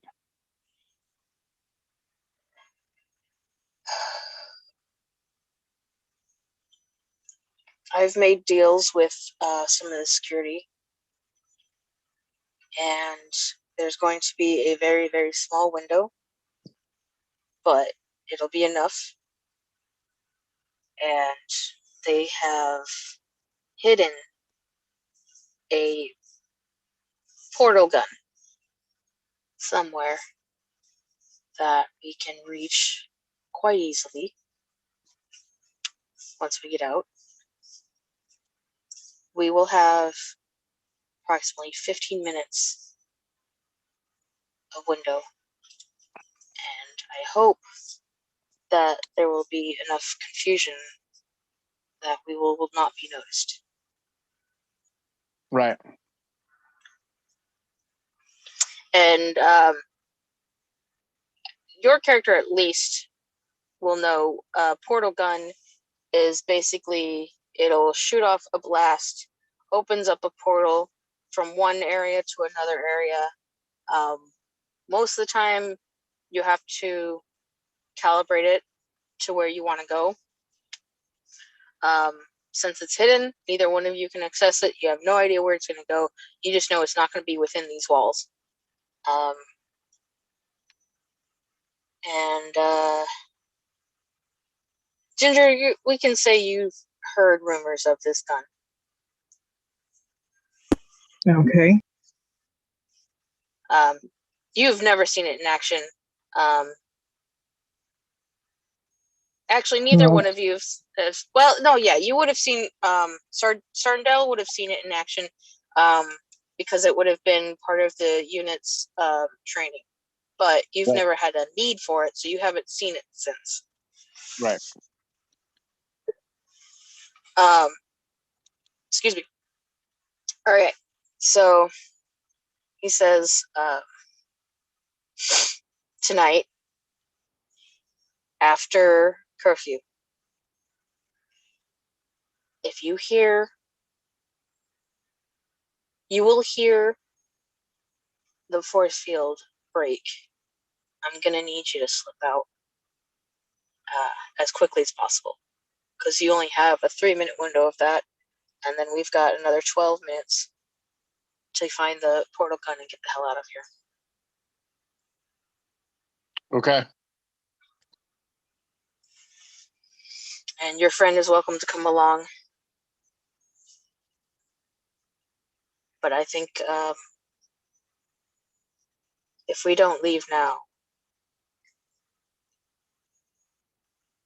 because they've seen you sit with me at lunch. Unfortunately, I didn't expect them to discover me. I did not think that they would. But they have pegged you as an accomplice. Well, you can't have friends in this jail? That's hilarious. Well, I mean, I don't want to be here forever anyway, so I get it, but... Understood. All right. I don't know when.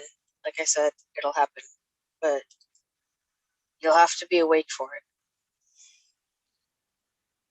All right. And before he can say another word, the trays all levitate as the dinner course has kind of come to an end. It's the same time. It's not any earlier. It's just the topic of conversation kind of, yeah. So whatever's left on your... there. It didn't trigger it. It's just happened. Exactly. It just happened. You guys were talking and got a little involved. We'll say, like, the only person's tray that is mostly full is Greg's, because he was doing all the talking. Right. He kind of reaches up and grabs a roll before it completely goes. And stuffs his mouth and nods, and everyone is led away from their trays or their chairs and goes back to their cells.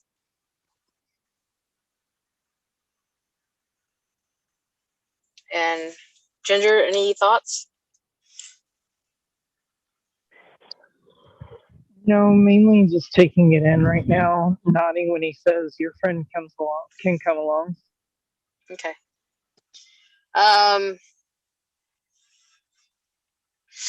What do you guys do? Well, pretend to go to sleep until it's time.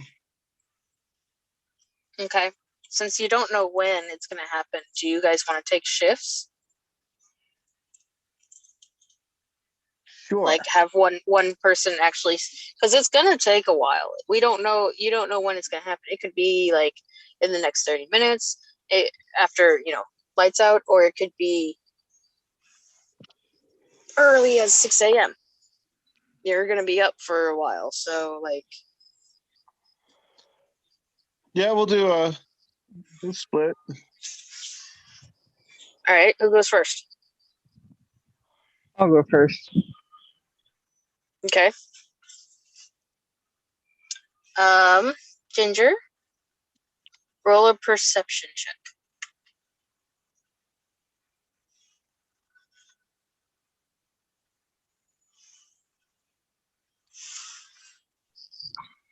I got a 10.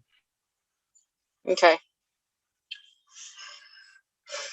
As your shift of night watch begins to end, and your eyes are getting kind of heavy, you hear a slight beeping at the communications. What do you do? Go over to it to investigate the beeping. Okay.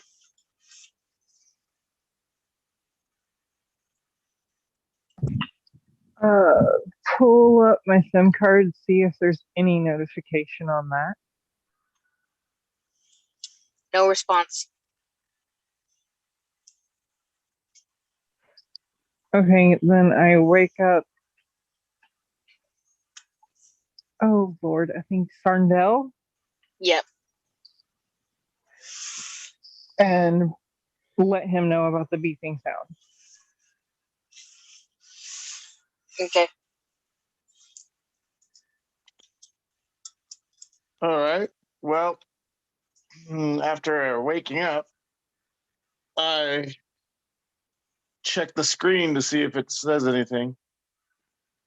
Well, There's no response. I guess I go check the force field actually. Okay. Oh, I was You about to say, check. we're checking the screen. I checked the door. Yeah. If you go to place your hand on it, it falls through. There's nothing there. It's time to go. Do we know which direction we're supposed to go?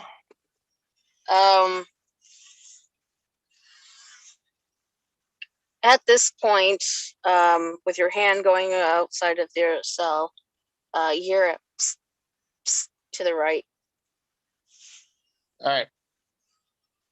So I'm like, come on, let's go, and start running. Yep. So you guys start headed following Greg, and he is where you're going down towards the hall. Trying to stay quiet because don't necessarily want to wake other inmates. Though there has been one or two that has kind of noticed your movement, the occasional insomniac, and have kind of followed suit, though they're not in your same corridor. They're like above and below you.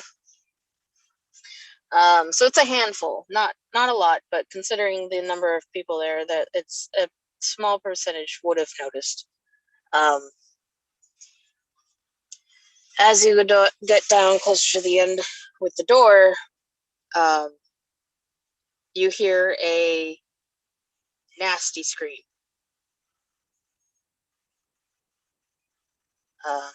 Do either of you check?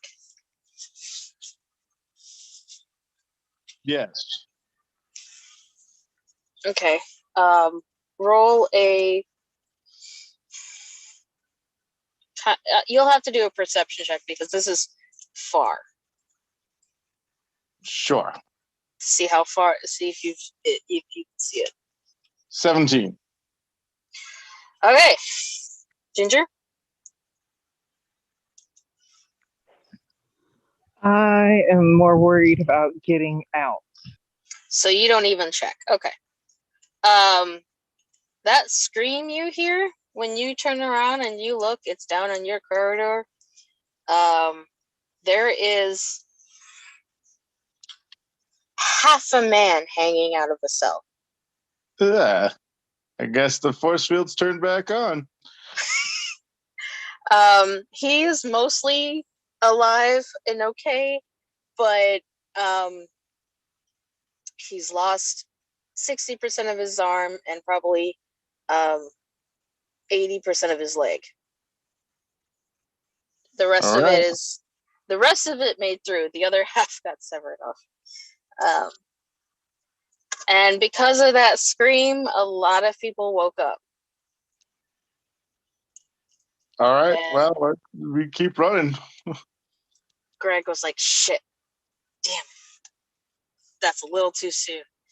And so this all happens within a minute. You're pretty sure that's 4 minutes out of your window to get out. And because everyone else woke up, the alarms start to signal. They don't know that you're gone, but they do notice the half man. Yeah. So you go into the door and you go down a what would be a flight of stairs. So it's like an emergency area. Okay. And you're going down those stairs.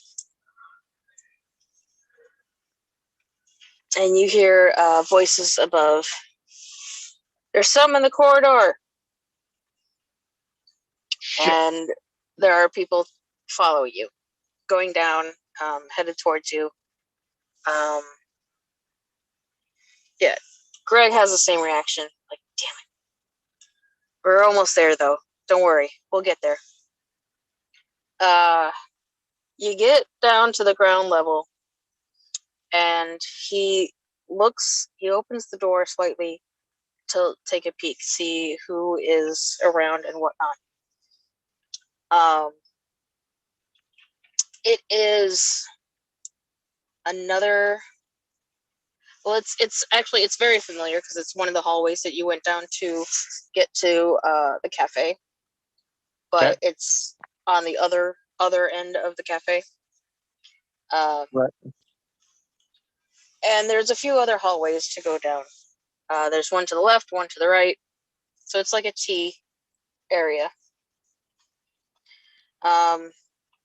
And it looks mostly empty.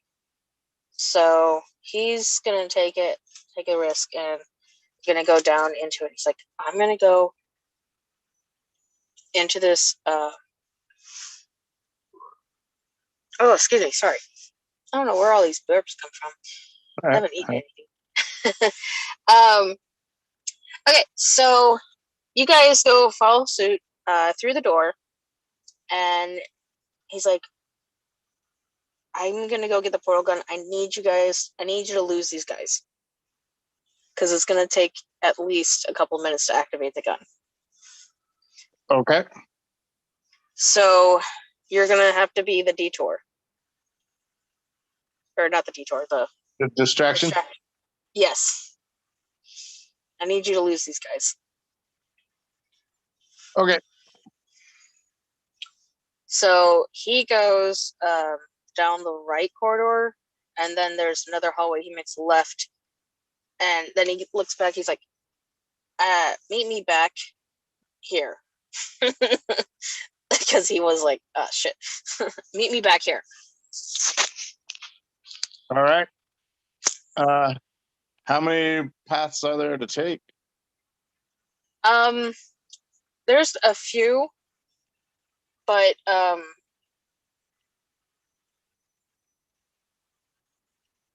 okay. Greg comes around. Shit, I need it. Come here. Come with me. Damn it. Okay. So you follow him, and he takes your ring, puts it on the wall, and it shows you a map of the area. Sweet. It's like, fuck, I can't. I'm sorry. We're wasting time, but I need to get the gun. Figure it out. Get rid of him. Alrighty. So I And take a you look at the see- map. Yep, and Greg disappears, and he goes off into some like locker room. Okay. Okay. You hear kind of the running down the stairs. They're almost to that door. They're getting closer, but they haven't quite reached the door that you left. And the map is pretty simple, but there are a lot of turns. You could easily get them lost if they followed pretty closely, but at the same time, there's a good chance that you could also kind of run into them if there's a lot of them. So, like, a U-turn could easily become an affinity symbol, and you're right back where, Gotcha. You gotta plan it kind of carefully, but also, you know that the best route is to actually stick together, because if you were to split up, you would definitely be divided. Right. And possibly get lost. Possibly if you didn't use the map. You notice on the map there's a few little red spots. Those are other comms. So, like, if you did get lost, you could check those areas to see where you were at. Okay. What do you do? I guess I try to memorize the map. Okay. Roll an intelligence check.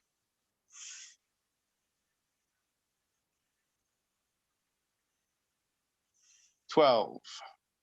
That beat my 2. You are. The whole thing is clear as day. It's probably something that you've seen 100 times before when training, so it's not too different. All right. The door opens. Which way do they go? You hear, And we go bolting hear- down the hall, I guess. okay. You hear footsteps go down a different hall. Some of them split up. A couple of them come by, and you like this way. They came this way. This goes on for a few minutes, and let's see.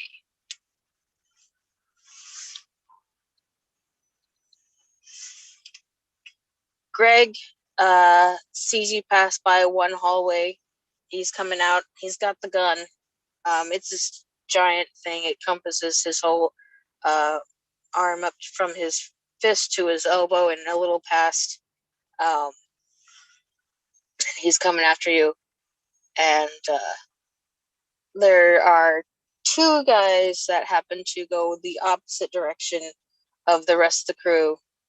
And they got you cornered. So I'm going to need you both to roll an initiative. Yeah. Oh, natural 20. I got 22 initiative.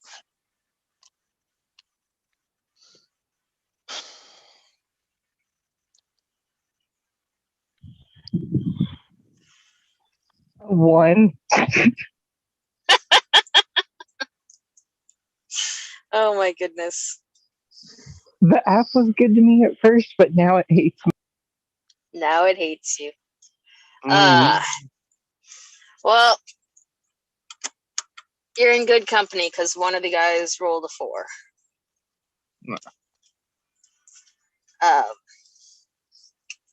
Doopy doop doop doop.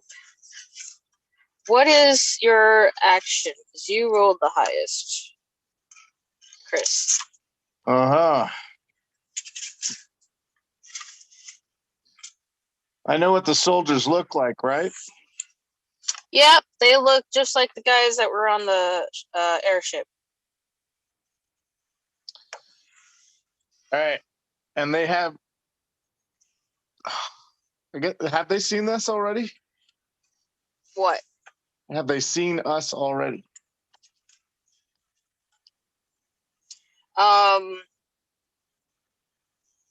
The 2 that pursued you, yes, Okay. Dang. because they They have us They went- cornered. they went a different direction than you. And the portal gun, you need at least 20 feet distance to launch it, and they are within 8 feet, 10 feet of you. Okay. I mean, we don't have the portal gun, so that doesn't really matter, but No, Greg is with you. Greg's with us and he has the gun. Oh. Yep, he saw you running down a corridor and he followed Chase. And the 2 guys Now, are followed we him. in like a dead end? Yes, kind of. Like, there's a way to get out, but if you move, it's a shit. I forget what it's called. They have a free action to attack you.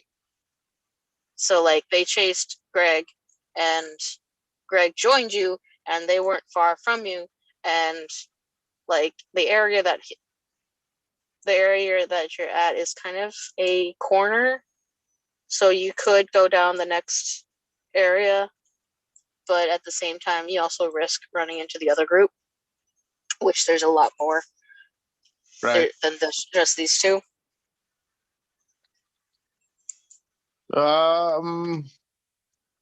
Well, I'm gonna see if I can blast them with Eldritch Blast, since it doesn't have a material component. So I can even though I don't have my arcane foci or material components on me, I should be able to cast it. Okay. So I try to Hadouken one of the guys with an Eldritch Blast. Okay. What?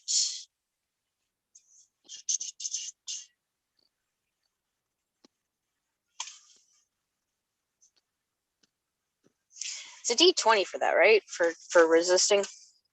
Nope. I make an attack roll. I have to hit their AC, and it deals damage. Right. You have to hit their AC. Their AC or higher. Okay. What's your attack?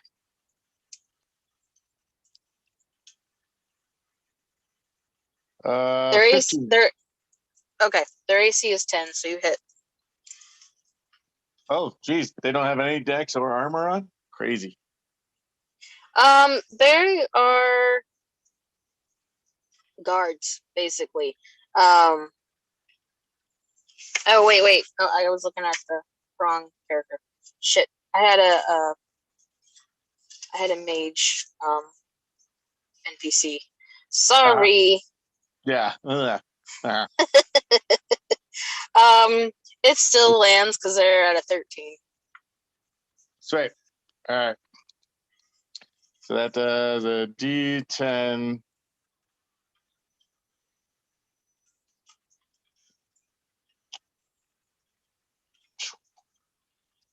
That's only a 3. Dang. Not much focus there. Okay. Let's see. Where did I put those? Well, that's a good thing. At least I can use magic in this area. And we'll just say my guy's on the floor because he tripped over himself getting a natural 1. No, he's just kind of a deer in headlights. Kind of, what do I do? I'm not. Okay, so the next one is the guy. We'll say that Eldritch hit kind of caused him to be stunned, and he will wait his turn. The guy behind him, however, wanted to react, and he is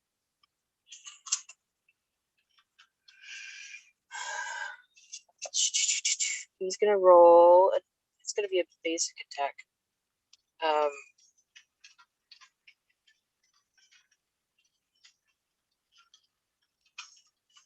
Hang on.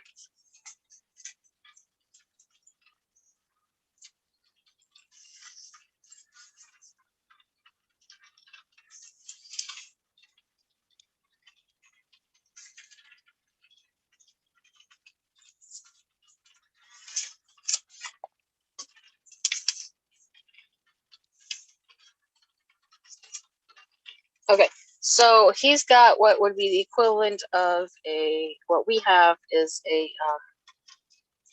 it's kind of a wand, but it's a police officer Issue. baton.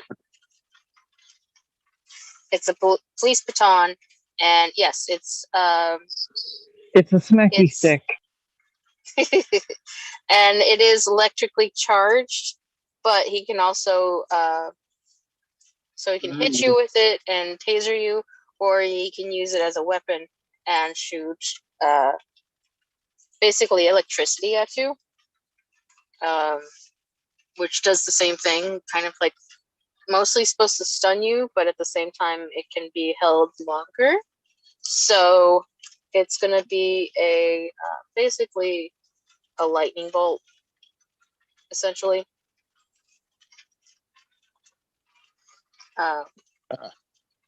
So, and he's going to target you, Chris. Zap zap.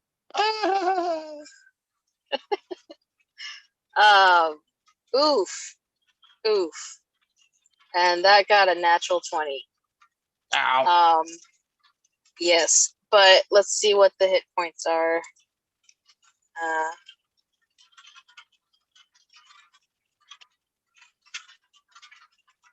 2. You zap the zap. 2 Zappity more zap. damage. 2 damage, yes. Were for we you. healed from that 4 from our exercise? Absolutely, yes. Because it's been at least 2 days. Okay. Or maybe 1 day. Still. And you were asleep when Ginger woke you, so yeah, you would have been healed from All right. that. Next is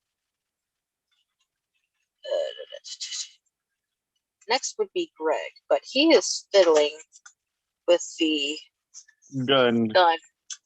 So I'm gonna just do a roll.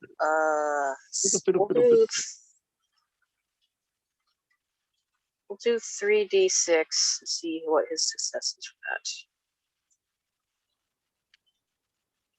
Okay, so he got a glitch and 2 successes. So it's on. It's you can hear the hum of the electronic of it starting up. It's warming up. It's gonna be a few minutes, but you'll be able to make it within your 15-minute window, which if this is going on before that, it's a little scary to know what's going to happen after.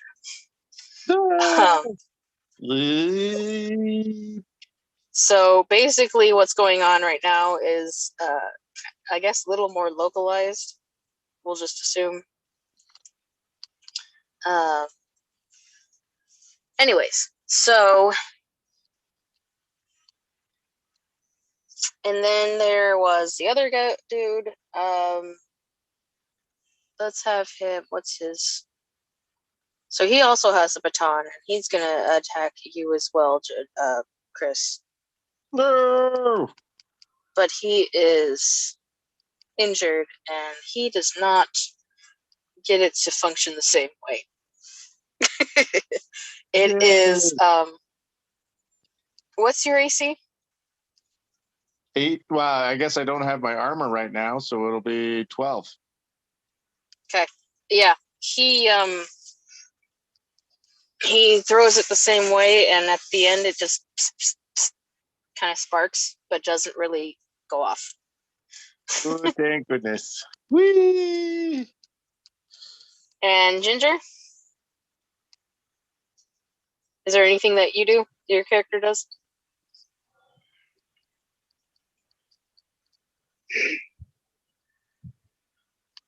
Look at the baton as it falls after it sparked and thinking, You're like, contemplating picking it up.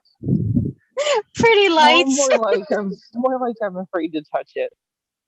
Oh no, he doesn't drop it. It just like he waves it, and at the end of the baton, it sparks. So he didn't drop okay, it. Then I misheard the conversation. Because I thought you were saying he threw it. That was my mistake. No, he holds onto the baton, but he swings it so that it like, yeah, it's a swing, but yeah, it's the way they throw, quote unquote, throw the lightning bolt. But anyways, so the lightning bolt did not go. So is that your action? You just watch it. You're like, pretty lights. Do you take an action? Like, you could take an action. You're last in line, but that doesn't mean you're harmless.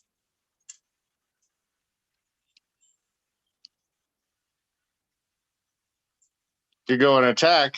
Punch him in the face, monk. Well, that's what I was about to say. Let's attempt to punch him in the face. I'm not feeling good about this, though. You're fine. I know, you're a little rusty. I am too. Yeah, that's why I keep asking which die, because I can't remember, honestly. 13 Right. years Ni- of retail has drained me. Roll 19 a d20 to hit. Yeah, 90% of the time it's going to be a d20.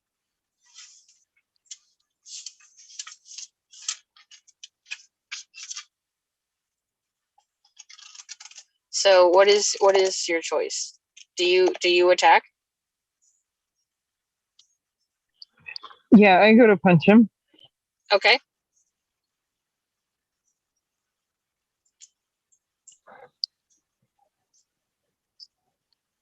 And hey, it's finally letting me roll. Yay! I got an 18. Okay. Roll for damage, and that would be should 8, I be believe. a D8. Yeah. Is it a d8? I thought it was a d6 at our level, but I might be wrong. I don't play a lot of monks. Yeah, he's level 3, so I don't know what.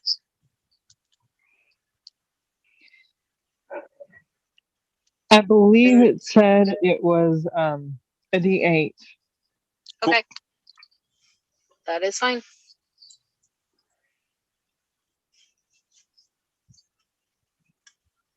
And I am shocked, but I got I got an 8. Yay! Okay. Dang. So Especially since this app is hating on me. Knock that so guy this out. yes. This guy apparently is a newbie because he is out. He's alive, he's fine, but he is on the ground unconscious. Unconscious. TKO. TKO. Nice. Yeah.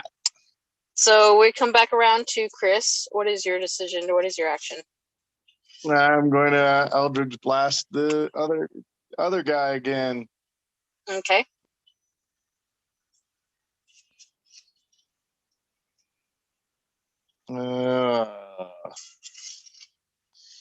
That would be AC 13. Oh, that's a hit.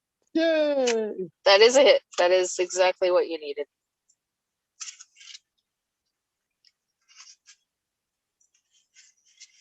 And 7 damage as I Hadouken. Okay. All right. Now it is shit. It is whose turn? I think it's Greg, turn? I think. No. It's the other dude's turn. He gets to retaliate. The soldiers. The one standing, he gets to hit.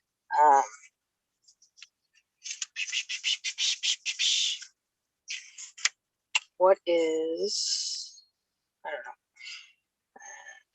He's gonna do the same action, and he gets a 10. Does that get your AC?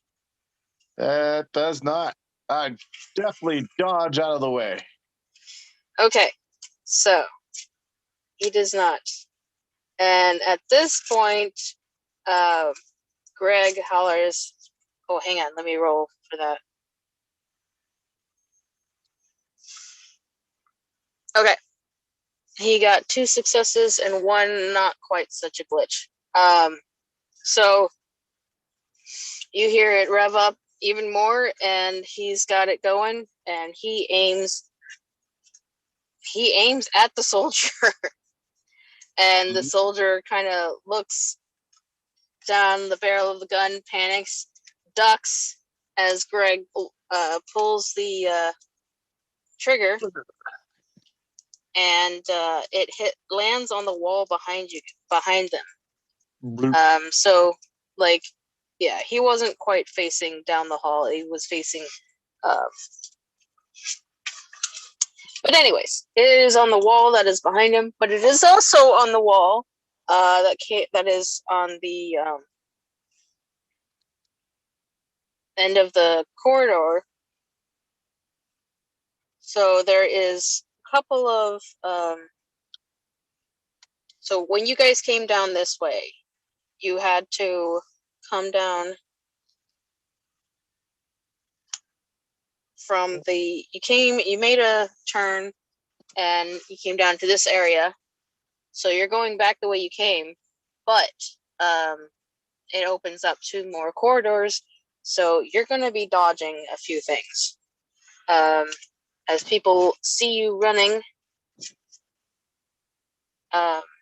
Greg hollers, "Let's go. We only got so much time."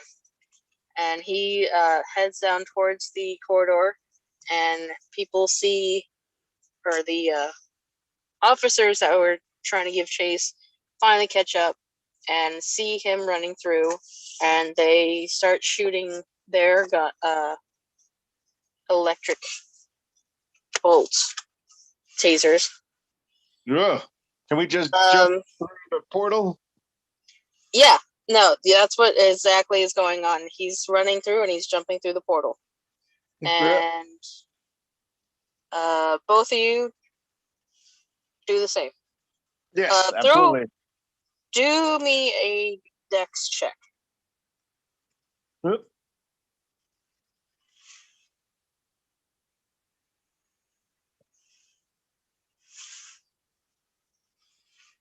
Ooh, 8. 1d20, correct? Yes. Yep. And 20. Okay. As you're running through the corridor, we'll say Chris Sordown gets a little taser bolt in one of his calves, gets a Charlie horse, and you kind of stumble into the portal. And when you land on the other side, you get a rough landing. It's a rough landing, and it's it's not comfortable. Ginger, Ginger, your character seems to land gracefully on the other side. Fitting for a monk. You're able to dodge any, thrown missiles if they were any coming your way, or you ran too fast for them to notice you, and you just jump through and land, and you're just perfectly fine. The portal closes as soon as the last of you have jumped through. And since Greg still has the gun on his hand, they have no idea where you jumped to. Sweet.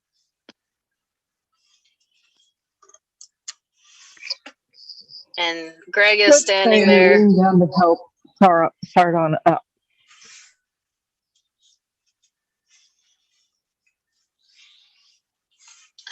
So you help him up, and Greg is standing there with the gun as it's pretty much spent. It kind of only had one shot in it. Yeah. So that's all glad. I really needed to get out of here. Luckily, but yeah, he is so glad to be out of there. He's grinning from ear to ear. But he gives you some slight bad news. We ain't out of the woods yet. I managed to get us out of the capital, but we're still in Loyalist. That's fine. Which direction do we need to go? Do I need to make a nature check or something? No need. Greg knows exactly where he put y'all. He put y'all. Let me get my map out.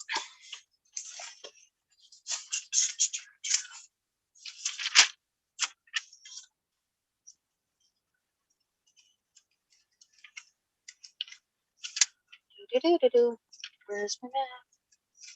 Like I said, I'm trying to make things a little more accessible so I can just see it all at once, but it's taking some time.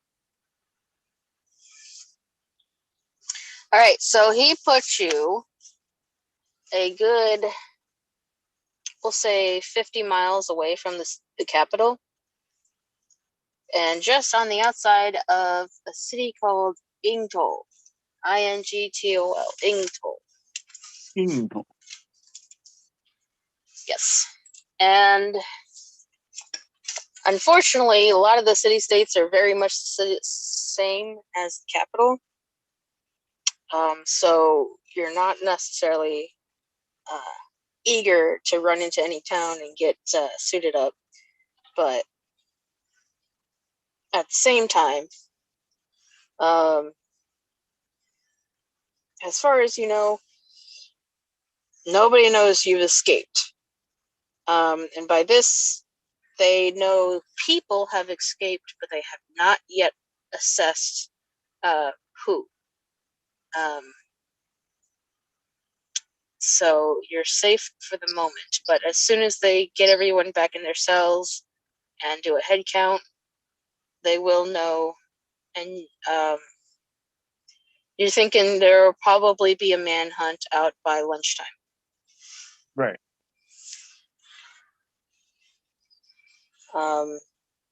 Depending on the type of diversion Greg created or assembled. Yeah. Before y'all left. So Greg's all, I don't expect you to join me on my journey, but in fact, I think it would be rather fitting if we went our separate ways, since what I've got to do is quite a bit more dangerous than what you've got to do. See.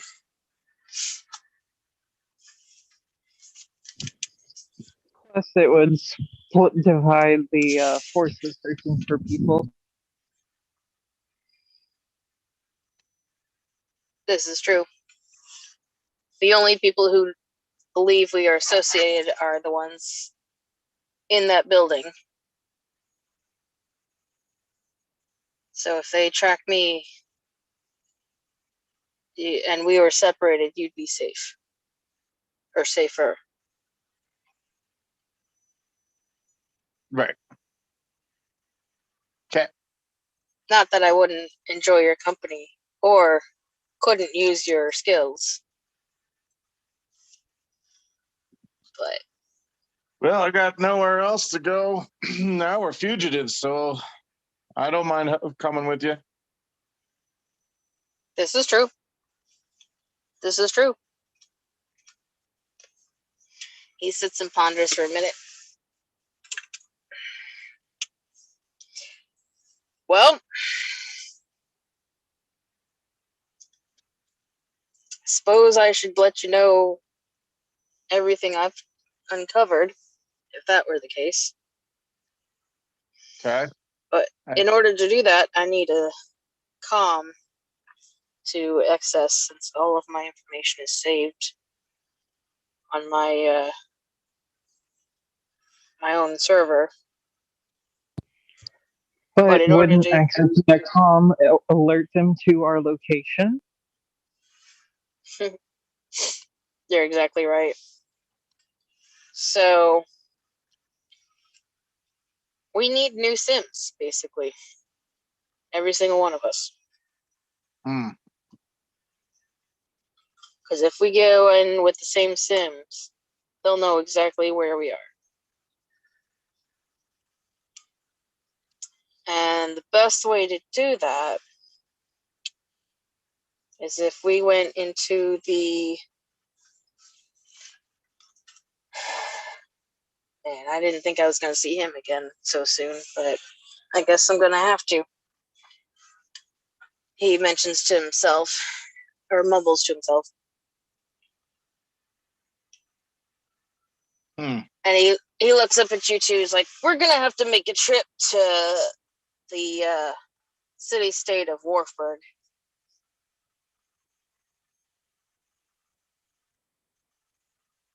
And as you two hear this, your feelings can be mixed. Warfburg has a reputation for being both a trade and merchant community, but also it has a nice underbelly of thieves. It's not known for the thieves, but it is highly suspected that it is very much the capital for many of the thieves guilds. I thought you were And going to say something like Shanghai. what? Shanghai I thought people. you were going to say something like Shanghai people. Oh no. So yeah, it's like every good citizen knows that it's trade, travel, merchants. Um, Oftentimes there are parties, I guess you could say, celebrations. So it's very very close to what you might think of as a traditional tavern type of place. Tons of inns, tons of tourism, tons of that sort of thing. But with the two of you knowing, two of you being in, you know, a police type of work, you also know that a lot of thievery or thieves guilds usually originate from there. If you ever get a lead and it leads you to Warfburg, it's yeah.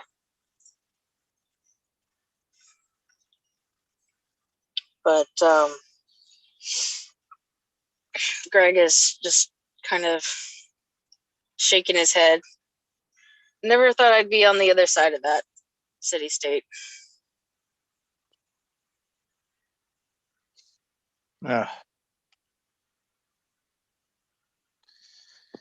Well, how much longer is it going to take for us to get out of the state? So if it's 60 miles from Loyalist to Ingtol, or just outside of Ingtol, we're looking at shit. I don't have my ruler. Damn it! Okay, hang on. I'm gonna improvise my map page.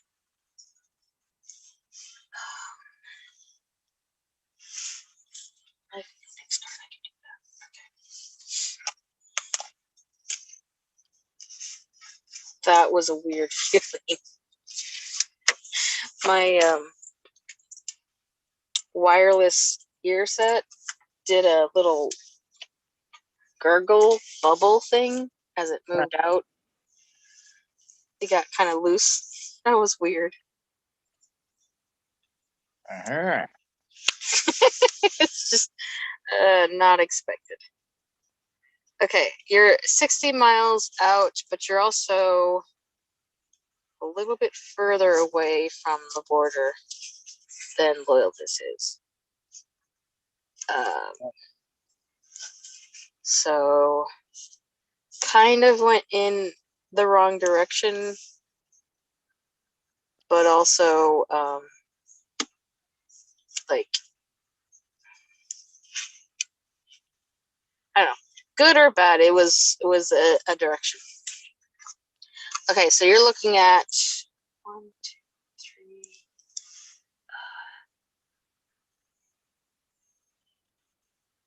Looking at a 210-mile trek on foot, or if you get a vehicle, 4 hours.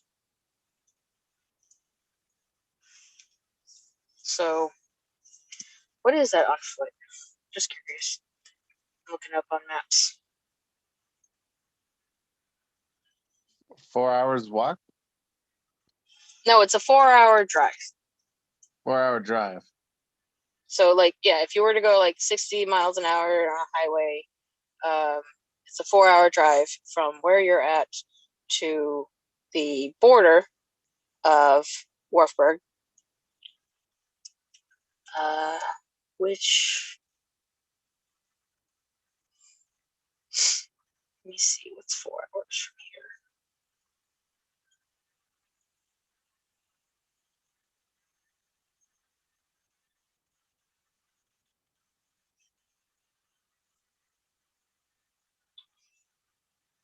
2 days hiking.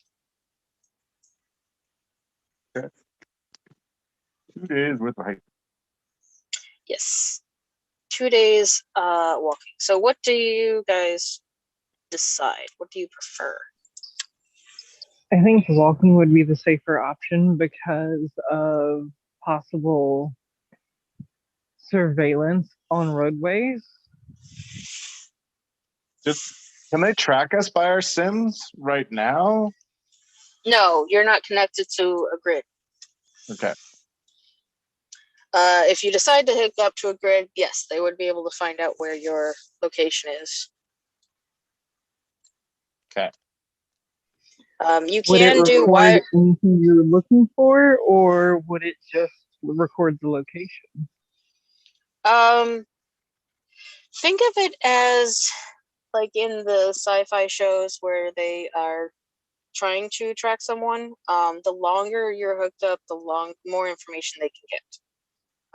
The initial hookup will alert them that you are connected to a grid, and then they will have to find out which grid, where.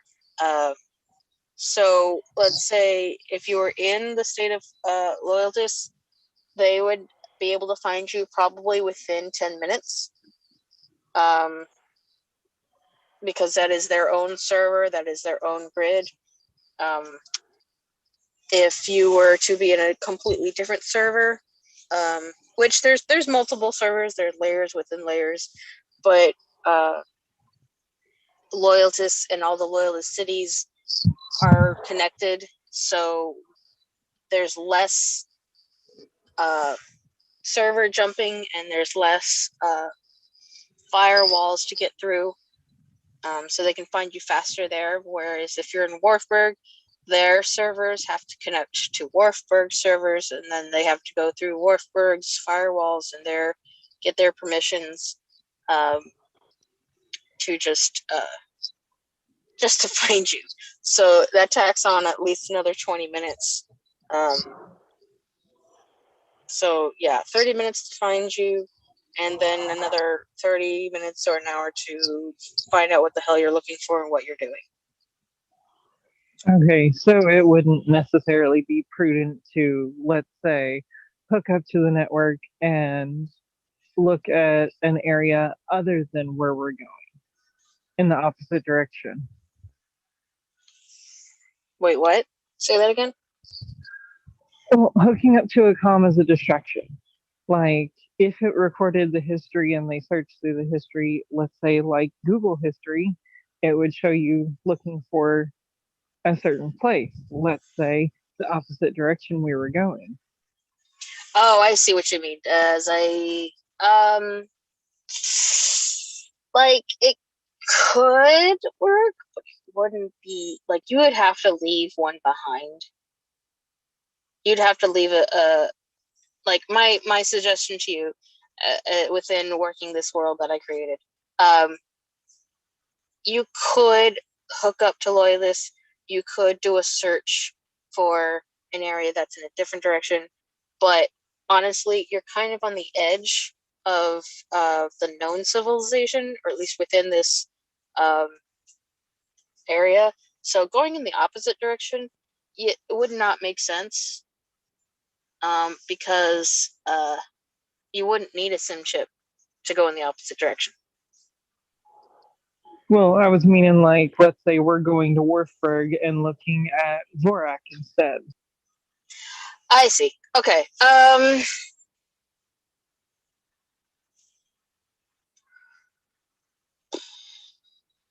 Again, like it wouldn't really do any good, because like you could hook up and look up a map and say you could disconnected in 4 minutes.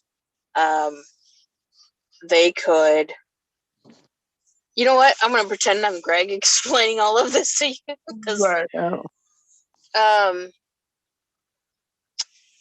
he'll have the most intel of all of this. But Basically, it wouldn't do any good to do that as a distraction. no, because see, here's the thing: we hook up, we look for another location, we get out of there. That information is saved on your sim. they would have to connect to your sim. So we'd have to sit around and wait for the full 9 minutes for them to find us, for them to see where we're planning on going. You hear me? Right. Whereas if we were in another city state and we did that, what you were talking about, they could hook up to us. They could find out where we're going sooner than it would take for them to get to us. And that would be a solid plan, because we could be at Warfburg, we could be searching how to get to, let's say,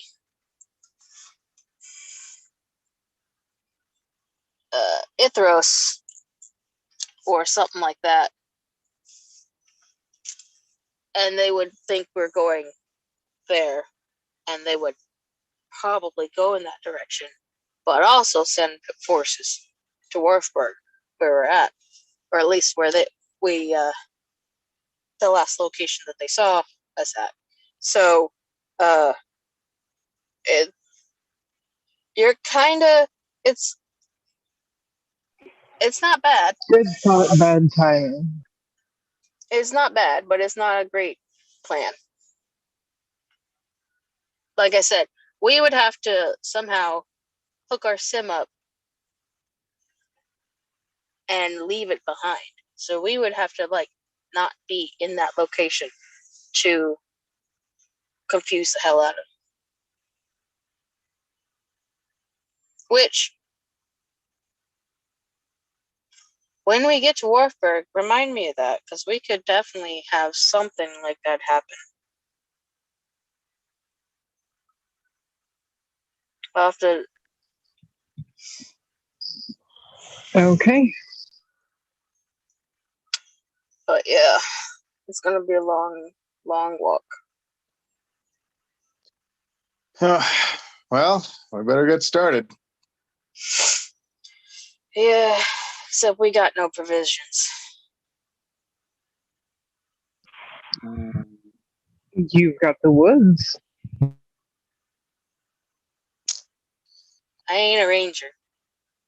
Yeah, and I don't know how to gather food either.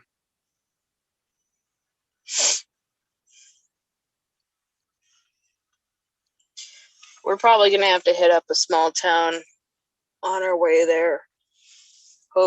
Hopefully they're not connected. Right. Looking for farms on the way. Also, you could snatch something from there. Shit. I mean, we are criminals. We might as well act like them. Well, I mean, if we don't want to make it obvious, I mean, if they report us, we'll be in trouble.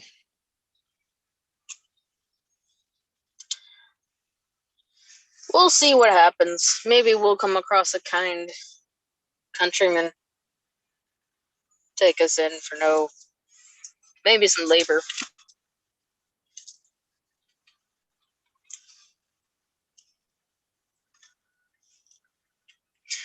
So, you up to some good old-fashioned work? Hard work? Yeah, well, it's too bad we couldn't get our equipment.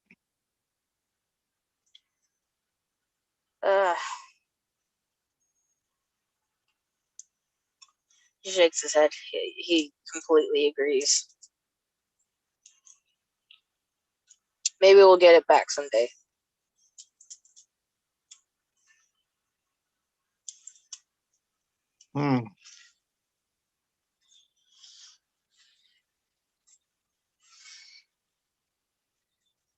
So is that the plan? Yep, let's go. Yeah, go the safest route. Okay. Side note, are you guys, this is a good stopping point. Are we good? Is this where you want to stop, or do you want to keep going? It doesn't matter to me. I would have to hop off because I'll be waking up in like 6 hours. That's what I was thinking. All right. Yeah, I figured Because this I'm is at my about. grandmother's house, and she gets up at the butt crack of dawn. So yeah, I figured 10 to 1 our time. What is it, 8 to 11 over there? Chris? Yeah. It's 11:15. Okay. Yeah, I figured this is the normal time of what we'll do, and since basically the next part is going to be camping and all that other regular, we'll just stop here. Okay. Kidoki. Thank you guys so much for showing up, and thank you. I hope you guys enjoyed that. That was fun. Yeah, it was good. Yeah, trying to get back into the swing of things, but yeah. Well, yeah, it takes a minute to get back into it. I know those feels, and also I'm throwing in a bunch of things that are not normal to D&D, so.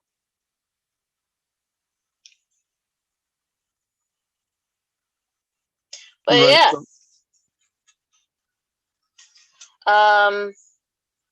Next time, I think it's still going to be just the three of us. Because I think Melissa is still on her vacation. But the one after that. Oh, no. We're doing every other week. Are we doing every week or every other week? Every other week is what we had originally said. I don't know about. That's right. Yes. Yeah, we said if things were to get popular or more interesting or something like that, that we could possibly move it to every week. But as of right now, it's every other. Okay, so we're doing every other, and then so next session we will have 3 players. So Sweet. cool. All right. So yeah, I will talk to you guys then. Have a good evening. Okay, bye. Bye. Sleep well. You too.